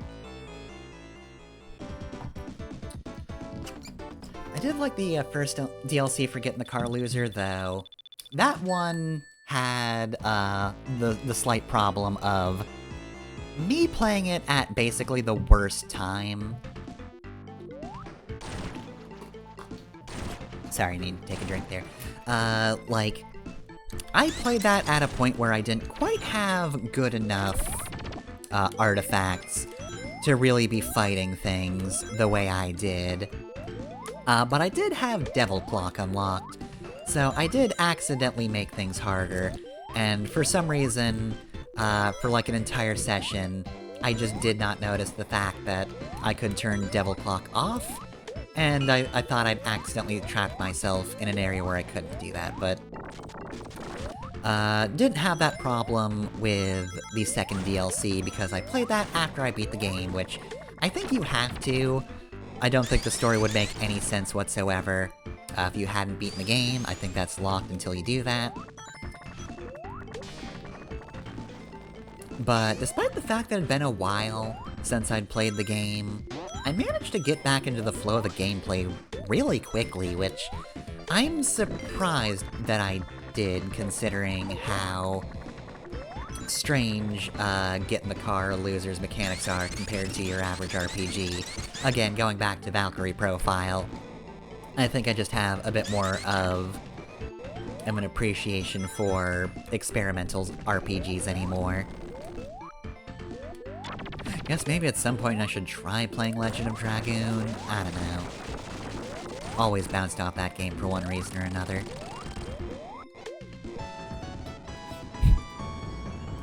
But, anyway, yeah, anything else about that one? Yeah, no, I was just, pleasantly surprised that I got back into the swing of things, and was not surprised at the good story. I trust, Christine Love to write a good story. Good characters, very funny, kicked my ass at the end. So not surprised, but very much enjoyed. Alright, after that, Mega Man X3, I've already discussed X3, which means after that is Monster Party. There is not much to discuss about Monster Party, though I will say, fairly interesting game. It's pretty unique, and kind of a precursor to just, like, boss fight-focused games that are a lot more popular nowadays. Obviously, it's not gonna be as well built as your Shadows the Colossi or your Furies, but it had interesting ideas. I think somebody could probably use it as a good springboard to make like a really fun game. It played okay. I didn't mind it too much. But mostly I played Monster Party for the ending, because I reiterate, what the fuck is the end of Monster Party? Why were they so determined to scar children for life? Like, it's just genuinely ghastly. Like, you don't get a lot of games that end off on your child main character, having his skin melted off. But, that's how Monster Party ends. Just, terrifying princess happens, Mark fucking dies. Oh hey, it was all just a dream. Or was it? Here's Bert with a fucking bat, here to threaten you to play the game again. You thought he was your friend? Nay. Bert is the arbiter of your eternal punishments. You don't know what you've done to deserve this eternal punishment. You are but a child. But nonetheless, he shall deliver it to you. Much like X does. Bert will deliver it to you. He'll do it. You don't want him to, but he will.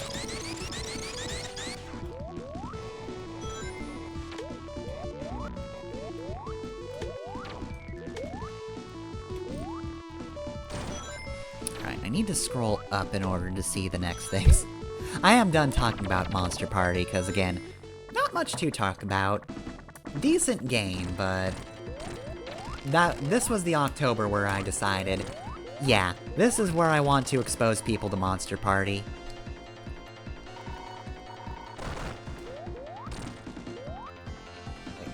Am I able to just stand here, or do I get crushed? I forget. Okay, cool, I can't just stand here. I kind of forgot if that was the case. I also need a drink.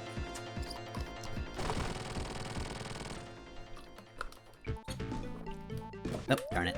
Ah. Missed the signpost. I also miss Obsidian Tales. Where did you go, Obsidian Tales? Why don't you appear anymore? Alright, I'm also going to, pause the game real quick. I'll pause emulator just so I remember which one I did. It's very distinct because it's blue now. I'm actually out of water, so I'm gonna take a quick drink of the last of this, and then I'll be right back.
Alright, I'm back. So let's see, let me just, oh, I actually have to go to previous page, though there is one more, stream on that page that I can talk about. But first, back to Sonic. Alright. Let's unpause save state, and here we go. Alright, so, Paper Mario. So... oh shoot. I actually went forward a little too soon, because Paper Mario is one of those where it just ended. However, I looked at the start date, and I think it was like May of this year that I started playing Paper Mario. And like, that just seems too early in the year to me. What do you mean I started that in May? Actually, hold on a sec. Now I need to double check. Was it May? Oh wait, no, no, yep, no, May, okay. I read November, I was like, wait, no, that's when it ended. But yeah, no, Paper Mario. Extremely good game. This is not going to surprise anyone whatsoever. I'm not here with any hot takes. Paper Mario is just a really solid game. Fantastic visuals. They went for a specific style, and it still looks really good to this day.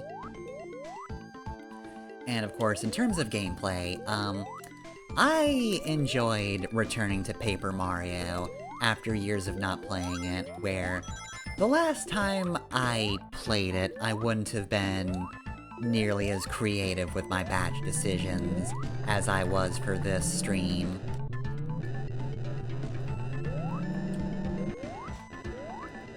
Which, yeah, no, Paper Mario is the game that actually made me appreciate danger strats. I almost never do a low HP run type of deal.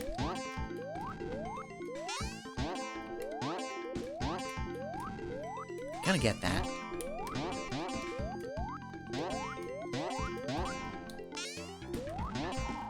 I'm gonna get this. As you can see from me scrambling to get that invincibility, I do like to play it safe, so... honestly, yeah, going back to Paper Mario and going with Danger Mario and having a really good time with it? Huge surprise! I didn't know if I was going to stick to Danger Mario for as long as I did, but I did. For pretty much the entire game. I mean, I kept it at the end there, though it didn't come in useful. Really, the main issue is I just had too much HP. It wasn't really viable to do danger strats at that point.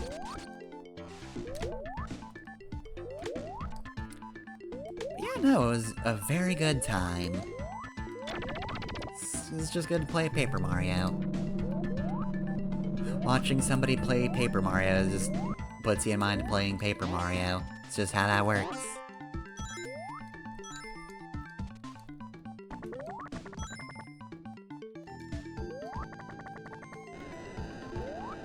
Do I have anything else to say about that, though? I don't know if I do. Like I said, I don't really have any hot takes about Paper Mario other than I don't think all of the newer games are necessarily, the spawn of Satan. Like, Sticker Star's bad, but Color Splash has cool things about it. Oh god. Almost indecision my way into getting hit by a flamethrower. Pathetic. But yeah, no, I don't think the new ones are inherently bad. And again, I've yet to play Origami King. I do want to play it at some point. I think the battle system does look a little overly elaborate on that, but I don't think that is killing my childhood or whatever. Whatever people get up in arms about, I don't know. I don't listen that much to what people on the internet say, and you know what? I'm better off for it. I mean, granted, I am a person on the internet saying things, but you know what? I can be part of the problem, if I want to. Hey, what if I just did this? What if I didn't actually deal with the stress of all this stuff?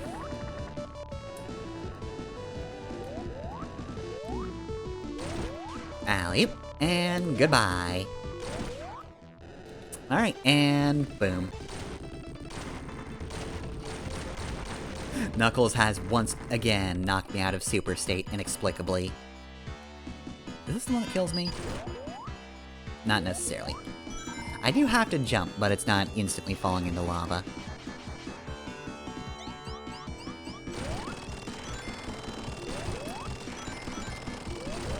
Alright, so anyway, that is Paper Mario. River City Girls is, next on this list. Yeah, no, yet another one where I very much wish, I had not started that on the old laptop, because the moment I switched to this new computer, I did so much better. Like, genuinely went from being stonewalled by a boss to, this is actually pretty easy. So yeah, like, that's 8 videos, 8 sessions. I think it probably would have been, like, 6, if I had gone with the, or if I started on the better computer.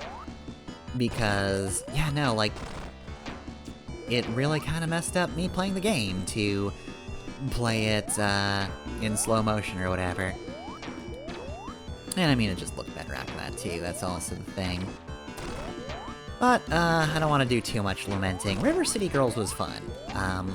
I think it's pretty obvious that, I'm not great at that kind of beat-em-up, especially the River City style, where it's not necessarily just levels where you get heals in between. And I kinda prefer that, like, Castle Crashers or Scott Pilgrim style, where you're just allowed to take a break. Like, I don't know, I don't like having to rely on the vending machines that perma-die, or random drops, or going to use your money on food items. That's not my favorite thing. I would have just preferred full heals at certain points, but whatever. I also am not the biggest fan of just, forgot what I was gonna say for some reason.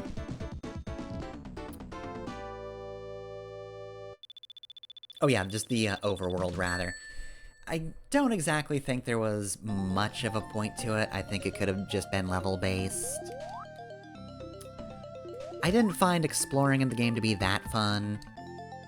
It wasn't tedious or anything, but there were so many points where I just fought more than I had to, and that's my fault to a certain extent. I got goaded into fighting things, but still, it's a beat-em-up, and you're crossing over spaces of land where people want to fight you. You're gonna be tempted to beat them up, as is the genre name. But, yeah, in terms of just its base design, very, very fun game to play. Very fun characters, too. With the exception of Go Die, who, fittingly enough, I wanted to go die. Honestly, I like pretty much all of the one-off characters way more than Go Die. He just was not funny at all. The game's humor was, you know, a little hit and miss. I think it tended towards hit rather than miss, unless it was Go Die, in which case he just sucks. Just sucks, wasn't funny, didn't care. But the main characters are charming enough. And still feel like the ending leaves off on a weird place, at least the initial one. It didn't make me hate the game, but I was just sort of sitting there going, oh, it's the end, I guess. It reached a conclusion that wasn't necessarily unsatisfying, but not exactly satisfying either. Tail's running wild. Look at him go.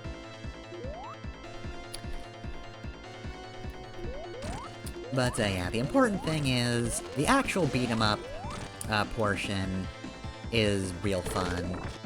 And while I'm not the best at that genre, having a better computer wouldn't have solved all of my problems. I still feel like, well, I'm not good at those games. I can have a good time with them, and I did. Alright, next off is Slay the Princess.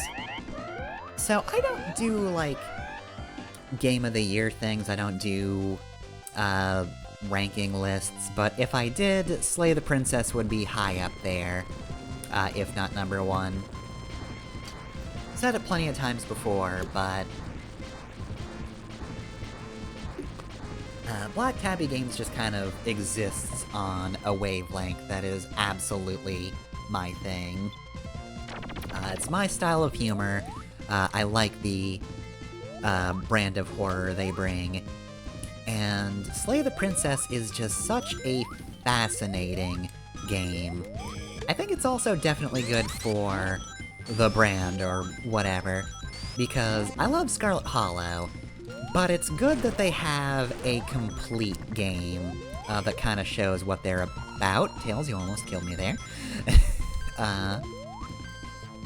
But yeah, like, Scarlet Hollow is still going to take a while to come out, and that's more or less why they made Slay the Princess and prioritized it at this point in the year, because they kind of need something, just the way these things are developed. I'm just gonna do this. I'm so bad at this fight, I've said it so many times. I'm embarrassingly bad at the first boss in any Sonic game ever.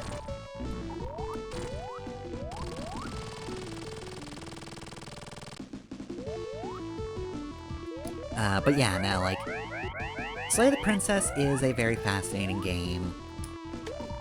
One of the things that is, of course, really hard to talk about, without spoiling it, because I think it's a thing you should go into, blind. I think being able to just go through and make the choices you want to make is a good thing. I don't think it necessarily ruins the experience to have prior knowledge, of course. You could very much just see a person play the game, and then just play the game and go in your own different direction with it, and there'd still be plenty of stuff left to discover, but I don't know, I think just being able to go in and kind of form everything in a more natural way is actually pretty good. And I'm not a person who's necessarily married to going into everything spoiler-free. Like, I get sometimes maybe trailers kind of overshare something, but so many people are like, ugh, they showed things that didn't happen in like the first 10 seconds of the game. They spoiled so much of the story, and it's like, no they didn't. You can still enjoy this thing, even if they show something from like, the actual rising action of the game, and not just the slow beginning of the game bit. Probably shouldn't say slow, because people typically take that as a criticism or a negative. Sometimes things just start slowly, it's fine. But yeah, no, like... Slay the Princess is good because it is, I think, very effective in the way that you form the characters around you. Not just you, not just the princess, but just everyone and everything around you. I think that really got me interested in the story, but I do still want to go back in for one last chance, because while I think that the ending I wound up going with worked for the way I played that character, overall, I just want a little bit more, so I am gonna be playing more Slay the Princess next year, in order to do a different run, where maybe I don't go so neutral all the time. Maybe I don't just assume that everybody else knows better than me, and that it's better if I just step back.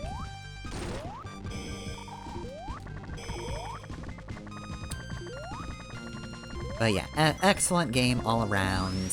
I'm glad it seems to have gotten super popular. A lot of people seem to have picked up on it.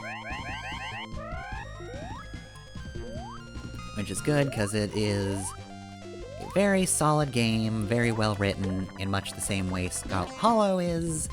And I hope more people play Scarlet Hollow, because, again, it's much the same thing, it's just, it's episodic, so we've seen a bunch of the games so far, but they're not done yet.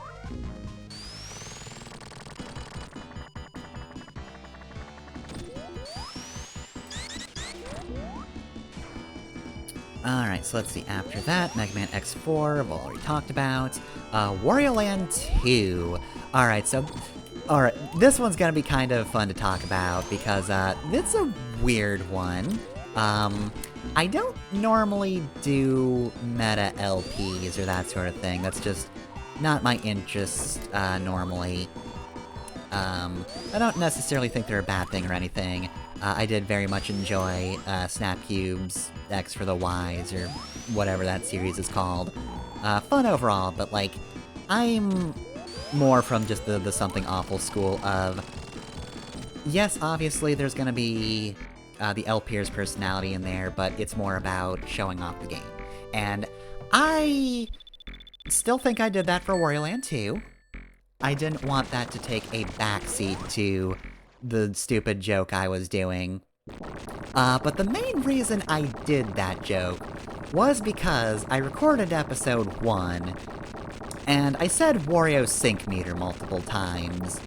And at that point I realized, okay, I'm probably going to keep saying that in this, like, Assassin's Creed-esque joke of just, what if, the character I'm playing just gets detached from me because I'm playing incorrectly? Yeah, so I realized it wasn't particularly funny to anybody but me. But I was going to keep saying it, at which point it would be tired, and also only funny to me. So at that point, you know, after recording the first episode, I was like, okay, well, I'm gonna have to make that an actual thing then.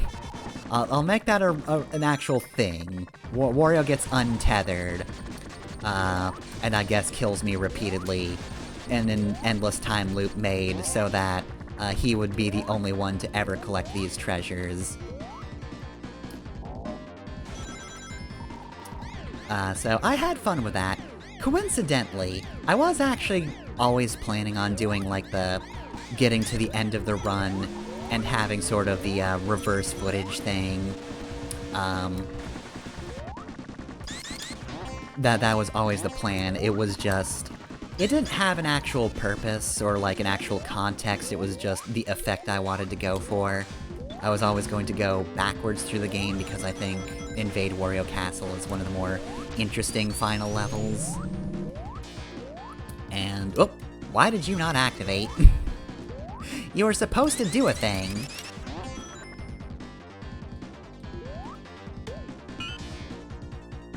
Oh, darn it. But yeah, no, like, it was a mostly off-the-cuff thing, that I didn't plan from the beginning, though I did start doing it early enough that I don't think it was a mess or anything. I thought it was actually pretty well done, damn it, for something off-the-cuff. Especially ending on the Wario Land Historia joke. That's funny to me, damn it.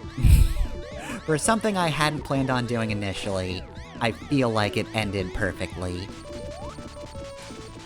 I improvised just basically the entirety of that aspect of the LP. But again, I didn't want it to be the focus, right? Inherently. I still wanted to put the game first, so I did. So, you know, technically you could ignore it if you just didn't watch the credit sequences.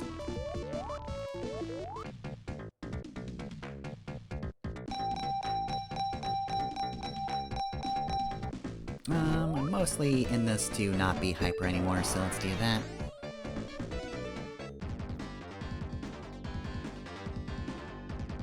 Alright, but yeah, anything else I want to say? In terms of actually playing the game, yeah, that's actually one I walked away with, like, a little less appreciation for, actually. I still like it overall, but it's definitely one that kind of wears you down if you just play it week after week and try to get everything. Like, I found a vast majority of the, like, secret stashes and whatnot, and some of them are just not fun to have to reach. So, yeah, a little bit of a drag overall, but honestly, I guess that made, the meta thing a good idea, because, I don't know, maybe I just wouldn't have been interested in it nearly as much if I didn't have that extra bit of stuff to put in at the ends there. Might have just, lost my attention a little bit. But yeah, overall, yeah, I hate this mini-boss, so let's just do this. Overall, I enjoyed that LP. I'm just not in the mood to play Wario Land 2 anymore. I'm done playing Wario Land 2 in much the same way, as I felt about, Fire Emblem Echoes. Good LP, glad I did it. I'm fine with not playing Wario Land 2 every... oh god, was that Monday? Yeah, I think it was Monday. I did that one. I'm fine not playing Wario Land 2 on Mondays now, which... considering what I feel about the game I'm currently playing, surprised I'm on board with the Monday, footage recording now. Because that is the day I record, Saints Row. And, the first game's not my favorite, but... been enjoying myself for that one, but that's a next year thing, so I'm not gonna talk about that much. Let's see... Code Vein isn't done yet, but, I'm enjoying it. Especially now, again, this is one of the things that the new computer has really helped, in terms of just me playing. Has gone a lot more smoothly. I was having a good enough time when it wasn't running great, but now it's actually running decently. And yeah, the experience is just so much more smooth. I'm rather fond of this now, though I will say, having to fight the instinct of going to get items has been difficult. I think that's been bogging the streams down a little bit. Ah, darn it. Oop, oh dear. Yeah, I checkpoint myself frequently on this stage, so I'll just redo it from here. But yeah, because Code Vein actually gives you completion percentages for the areas, unlike Dark Souls, I have more of a temptation to actually get the items, especially since, theoretically, any of them could be, new, jobs, blood codes, whatever they're called. I'm used to every other game doing upside-down controls now. Keep trying to press up, but no. You just control like you normally would, and that's so much more normal to me. But now I've lost that instinct.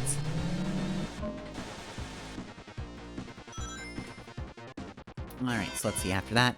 Metroid Zero Mission isn't, done yet, that's the next thing on the list, but it's almost done. Don't have too much to talk about, that one.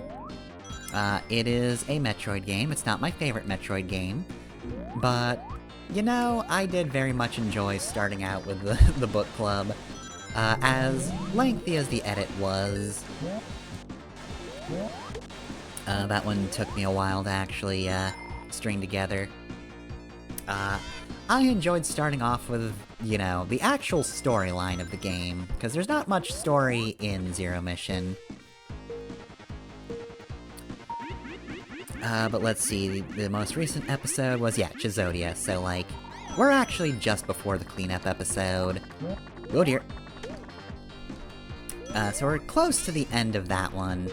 We've pretty much finished everything. So there's not too much more to talk about, but yeah, no, it's not one of my favorite Metroids, but It is a remake of the game that started the series, so... there's certainly stuff there to appreciate, even if it's not my favorites. But otherwise, yeah, I don't have the most fondness for it. If it was Metroid Fusion, I'd be singing its praises all day long, because I love Fusion. Fusion's a real good game. I've already streamed it, but like, one day I will give it an actual LP. Because I'm very fond of it, and I want to play it a little less sloppy. I like stream playthroughs, but you know, sometimes, like, the reason I haven't gone fully over to streams and I still do LPs is I think there are just places where I like having the editing work to do. Being able to present things in specific ways is an important thing to me. Which is why I have not dropped that. Even though it would be faster overall to do only streams, because I don't typically do editing work on those, and there's planning, but there's also planning for LPs, so not much of a difference there. But yeah, no, I genuinely enjoy the LP experience, and I think a lot of what I want to do is usually either, yeah, something I'd need more editing work for, at least, you know, to just cut some chaff, or just, well, actually, I was gonna say RPGs, which is basically the same thing, you know? You want to show off a game, but you don't want to show off every random battle. Let's see. Phoenix Wright Justice for All. I don't feel like I've really gotten far enough to talk about it at length. Because we're only on Case 2, and only the first day of trial of Case 2.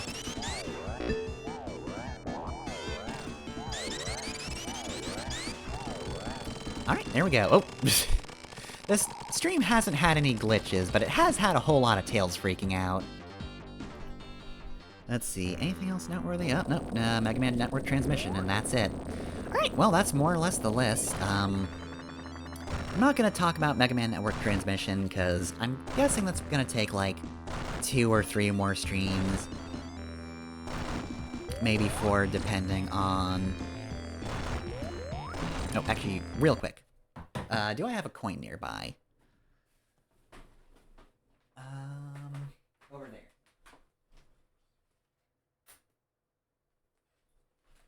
Okay.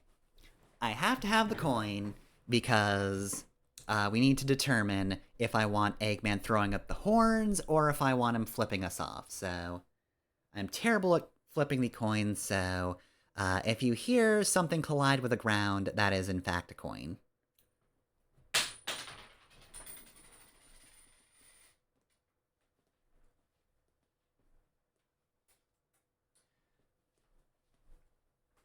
Alright, so that was Tails, so... this year, Eggman's going to be flipping us off. Bonk.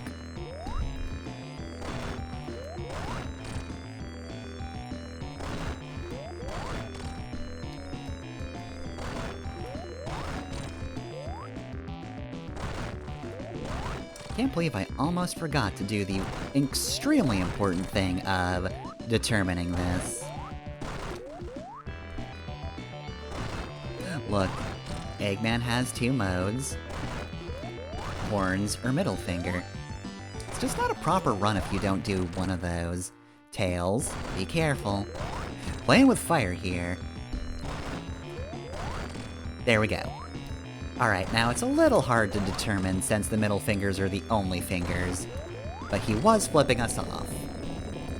With good reason. We are ruining his plan right now, so I can understand that he'd be a bit angry. Anyway, what was I talking about before? Oh right, yeah, so...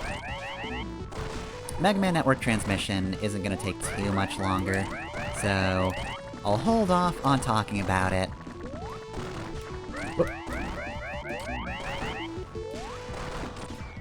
Until it's done. But yeah, not as bad of an experience as I thought it would be, honestly. I am enjoying myself. It's a weird game with a weird niche, but not wholly unenjoyable.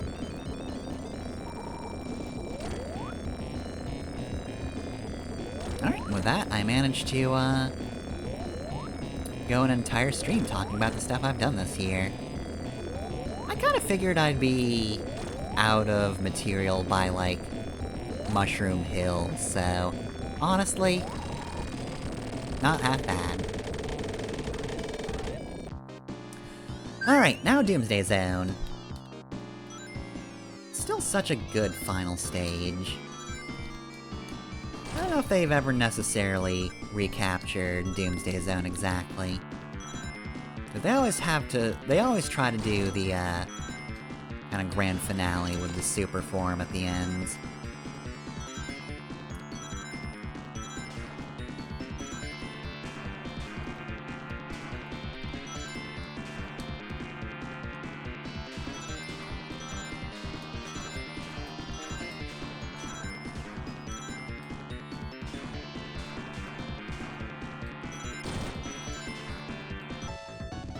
Don't ruin the song.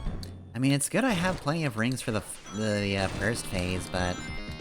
Doomsday Zone's such a good song. And to be fair, Doomsday Zone certainly has problems. It's not like a perfect stage, but I love the mood of it. It's such a cool concept.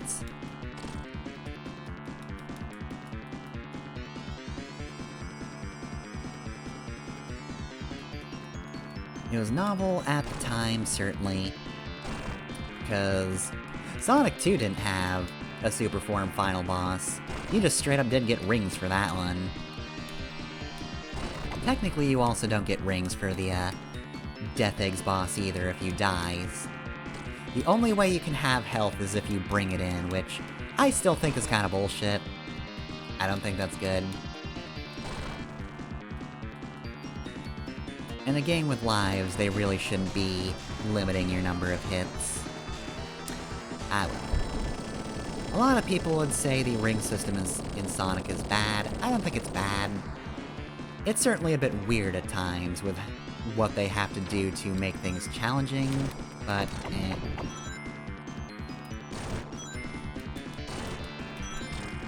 I don't think it's an inherently flawed thing, I just think we have to accept that, maybe sometimes Sonic games, maybe you should be fine with them not punishing you super hard for getting hit. As it stands, it is actually pretty easy to lose your rings in final bosses.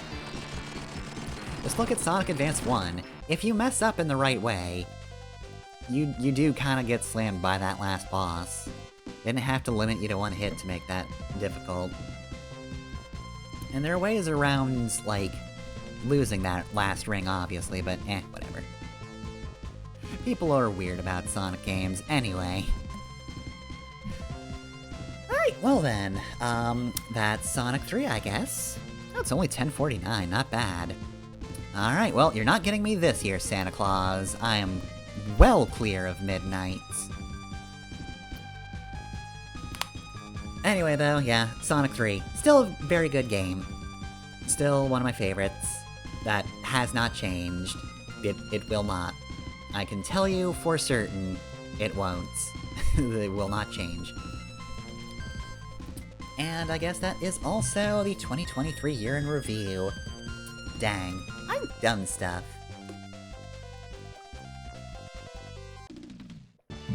Enough stuff that I'm really thirsty after talking about all of it. I have talked more here than I have done for most streams. But yeah, part of the year was, kinda cleaning up after 2022, cause, of course, Shantae was at the start of it, and Fire Emblem was actually through most of it. Like, hold on a sec, let me double check. What was the end date for that one again? That ran to September 8th. Yeah, so that was January 7th of the previous year to September 8th. Obviously, there were a bunch of portions where I didn't have the editing done in time, so I missed, like, weeks at a time. But, like, it's still 61 videos, so... theoretically, that would be 61 weeks, since I only post one a week. So, like, that still would have run a year, more or less, even if I hadn't taken breaks. So finishing that one up was, you know... took a bit. And that was a significant portion of this year dedicated to that. But other than that, things went pretty well.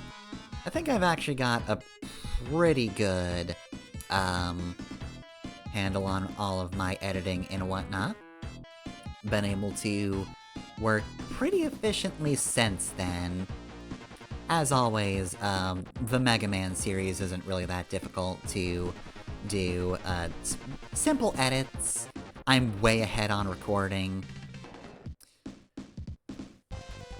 So, yeah, that one's always kind of guaranteed, but yeah, I think just being a two-person project and an RPG, and one that, like, has voice acting, so I have to think about cut and uncut commentary, and oh my god, Caden Life, please add ducking at some point, I'm begging you.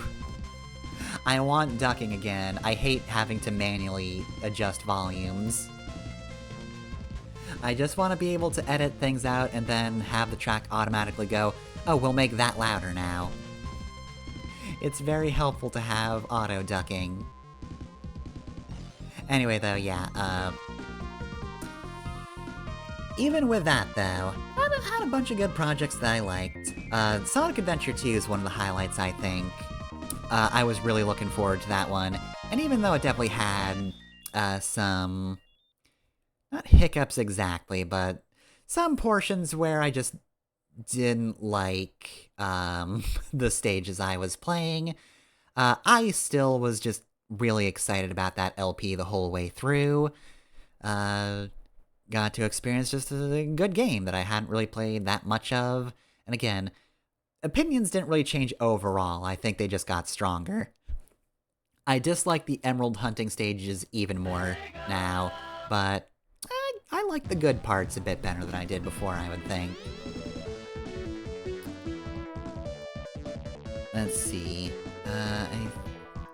what else? Disaster Report's definitely one of my favorite streams. Wario Land 2 is just... definitely a memorable one. Even if it's not, my favorite, I would still say I very much enjoyed doing that one. Slay the Princess gets the award of... yeah, this is probably just one of the best games I've, streamed. And, like, one of the few new things I've actually played. It came out recently, and I played it. Didn't take at least a year for me to get around to it. Amazing, a new thing. But yeah, very solid game. Getting the car loser, again, punched me right in the gut. Very, very well-made short story. Love that one. I'm gonna say most surprising RPG will go to Ys Origin, because, to be fair, most of Valkyrie Profile was in 2022, even though it finished this year. But I'm gonna say that Ys Origin was a thing I did not expect to like nearly as much as I did. It was kind of just a choice of like, well, I've had Ys Origin sitting around for a bit, let's see how that goes, and it went really well. I dug that one. Valkyrie Profile finished in February. I know, right? I think you were out for the initial bit, but yeah, no, that was start of the year. I was also surprised. And I guess the only other thing to say, what's my favorite, create a character from this year? It's probably gonna be Yora, if I'm being honest. Because I'm looking at Dragon Ball Xenoverse. That's the first one here. Dahlia was good, but... I don't know. Again, a lot of what I liked about Xenoverse was just the unparalleled joy of just being happy about a stupid Dragon Ball Z thing, and that includes, my